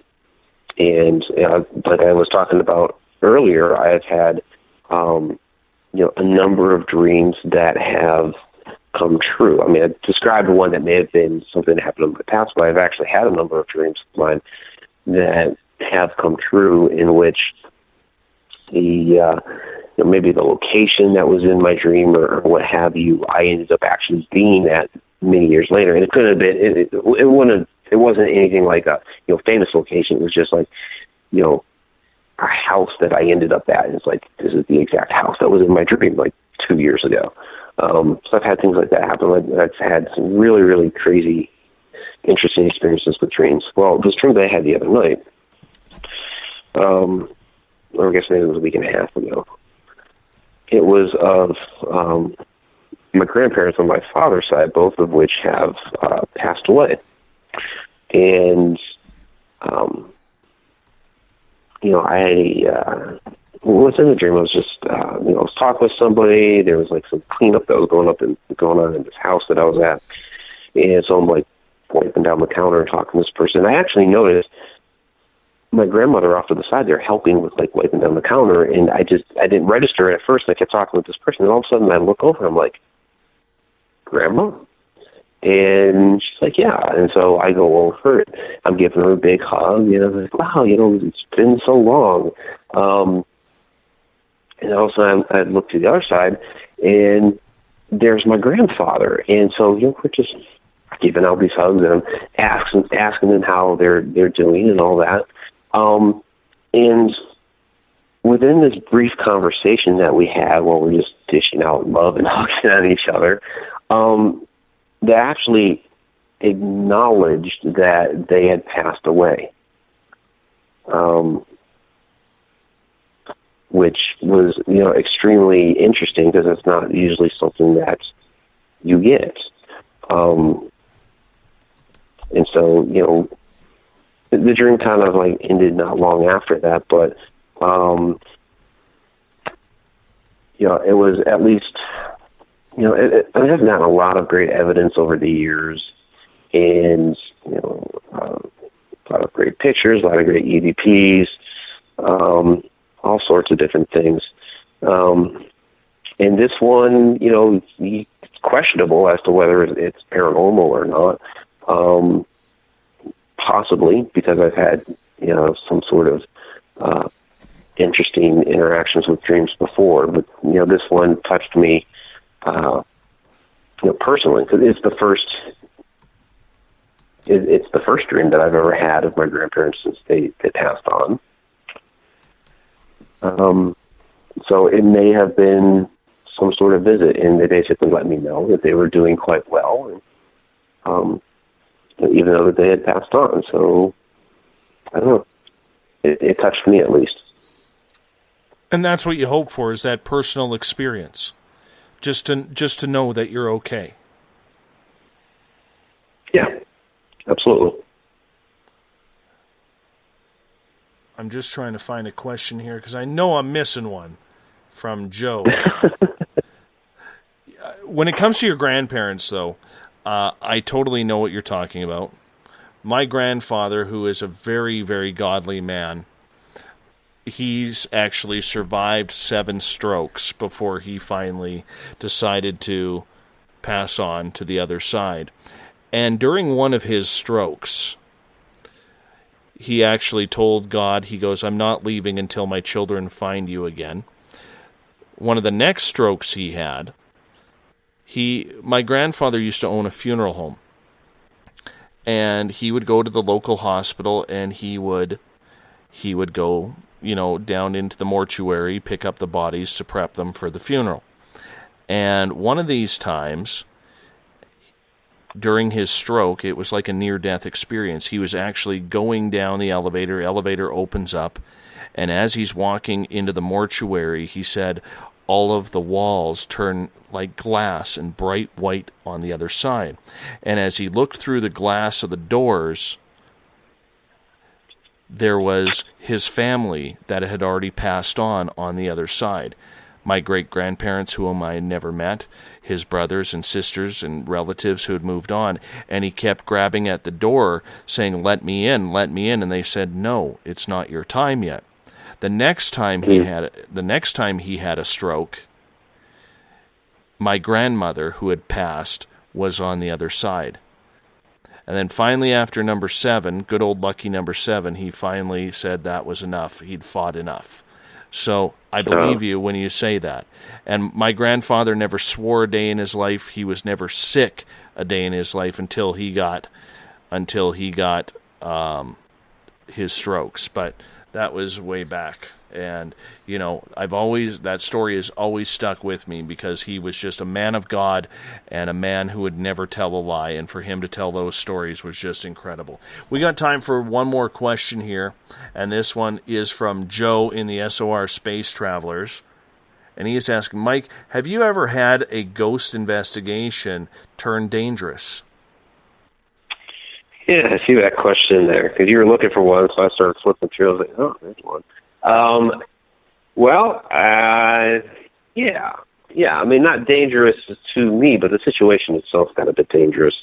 And you can actually watch this if you look up. I was on the Haunted on Animal Planet, and if you look up the episode "Monster in a Closet" or "Monster in the Closet," you can see what happened. And that was we had been investigating this house in Edmond, Oklahoma. The family was having trouble with this entity that was there. When I talked earlier about not having experienced demons, but experienced malevolent human spirits. So this was a malevolent human spirit that was troubling this family. And primarily it was the daughter and her, and she was older. She was, she like 20 or 21 or something like that. And after about 5, and I guess we investigated the place like 5 or 6 times. And they wanted the place cleansed. We had been in talks with the production company before. They were looking for places to cover, and so we were a team that was kind of on their list of like a go-to team. And so this was one of the cases that we presented to them. And since the family wanted the home cleansed, and the production company was like, well, we want to get that cleansing, on camera. That's what we ended up doing. We brought in Carl Johnson, and he came down to cleanse the house. Now, Carl is a demonologist, and so then we had the cameras that are rolling through this. And what ended up happening was we had the family sitting outside, but the girl, Taliesin, decided to come inside to use the bathroom while we were in the middle of cleansing the house. And she's the one in the master bedroom. So we come in, and she's basically talking at something like nobody can see. And it looks like she's talking at the wall. And so she's just saying, stuff like, you need to get out, you need to go away. Why do you keep, bothering my family and stuff like that? And so Carl decides that he's going to do a blessing over her. Well, as he's doing this, Taliesin all of a sudden doubles over in pain and passes out for a moment. I actually captured an EVP at that time when she doubled over in pain that said, die. We picked her up, got her on the bed. She recovered. He finished his blessing over her. And then we had some other crazy stuff that started going on that actually is not in the episode that they cut out. The back door that opened there to the master bedroom started blowing open like crazy. We shut the door and blow open again. We shut the door and blow open again. Carl ended up doing a blessing over the door. We had a tri-field meter that was set up by the closet that the entity was usually seen, and that started going off like crazy. So we finished up the blessing of the home.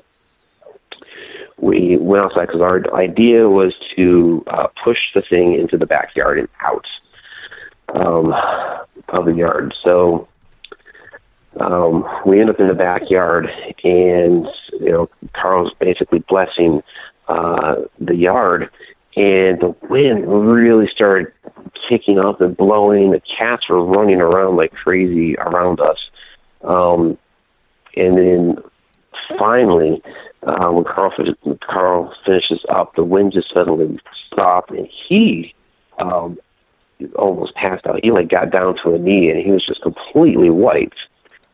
So we helped him inside, and a couple of us went over to the family. Like I said, they'd been waiting outside. They were in the side yard. And so we made mention to them about the wind. They're like, wow, that wind really kicked up, didn't it? And they looked at us like we were crazy, and they're like, what wind? They didn't experience any of that crazy wind that it picked up. So that was I would say, the most dangerous paranormal event that I've been involved with to date. Wow. Mike, I want to say thank you for being on Spaced Out Radio tonight. It was an absolute pleasure to have you on the air with us, and I want to say you're welcome back anytime. Your stories are absolutely incredible, and I look forward to doing this again with you. Well, thanks, Dave. Again, I really, appreciate you having me on. Anybody who's interested, you've been saying it all night. MikeRicksecker.com, and of course, check out my YouTube channel, Haunted Road Media, and go ahead and subscribe out there. So again, Dave, I really appreciate you having me on. It's been a great time. Thank you so much, my friend. I appreciate it. We're going to bring in Bumblefoot now because he rocks us right out of the building tonight.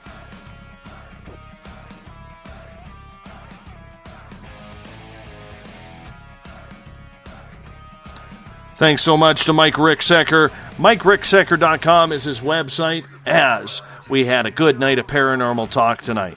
I like the fact that he has a lot of experience in this, a couple decades worth of investigation. Add to the fact that he really looks into the histories of everything. It's a good combination. Go check out his books. Amazon, any major bookstore, on his website, MikeRicksecker.com. Tomorrow night on the show, the Crypto Guru is back. We're talking ghosts. We may have a special guest friend of Ron's joining us as well. Ronald Murphy will be with us for his monthly appearance. Remember, you can follow us on Twitter at Spaced Out Radio. Give our Facebook page a like, Spaced Out Radio Show. On Instagram, we can be followed at Dave Scott, SOR. Our YouTube channel where we store our archives is Spaced Out Radio Show, and our website, going to have a new look very soon, is spacedoutradio.com. Remember, there will be no show on Friday night. I have to attend a funeral, so I just want to put it out there, and I'll remind you again tomorrow and Thursday that we will not be here. So if you're looking for us, well, leave a message. That's all I'll say. Thank you so much if you're listening in on the SHR Media Network, on the Spaced Out Radio chat room on Spreaker, over at Paranormal Forum Online, and on Facebook at Euphoria Chronicles, and the SOR Space Travelers, our flagship chat room for this show. Absolutely great time having you all. You know I love broadcasting to you live. We'll do it again in exactly 21 hours from now. Stay tuned with us as our man, the myth, and the music legend, Ron Bumblefoot THAL, takes us out. Here we go. Good night.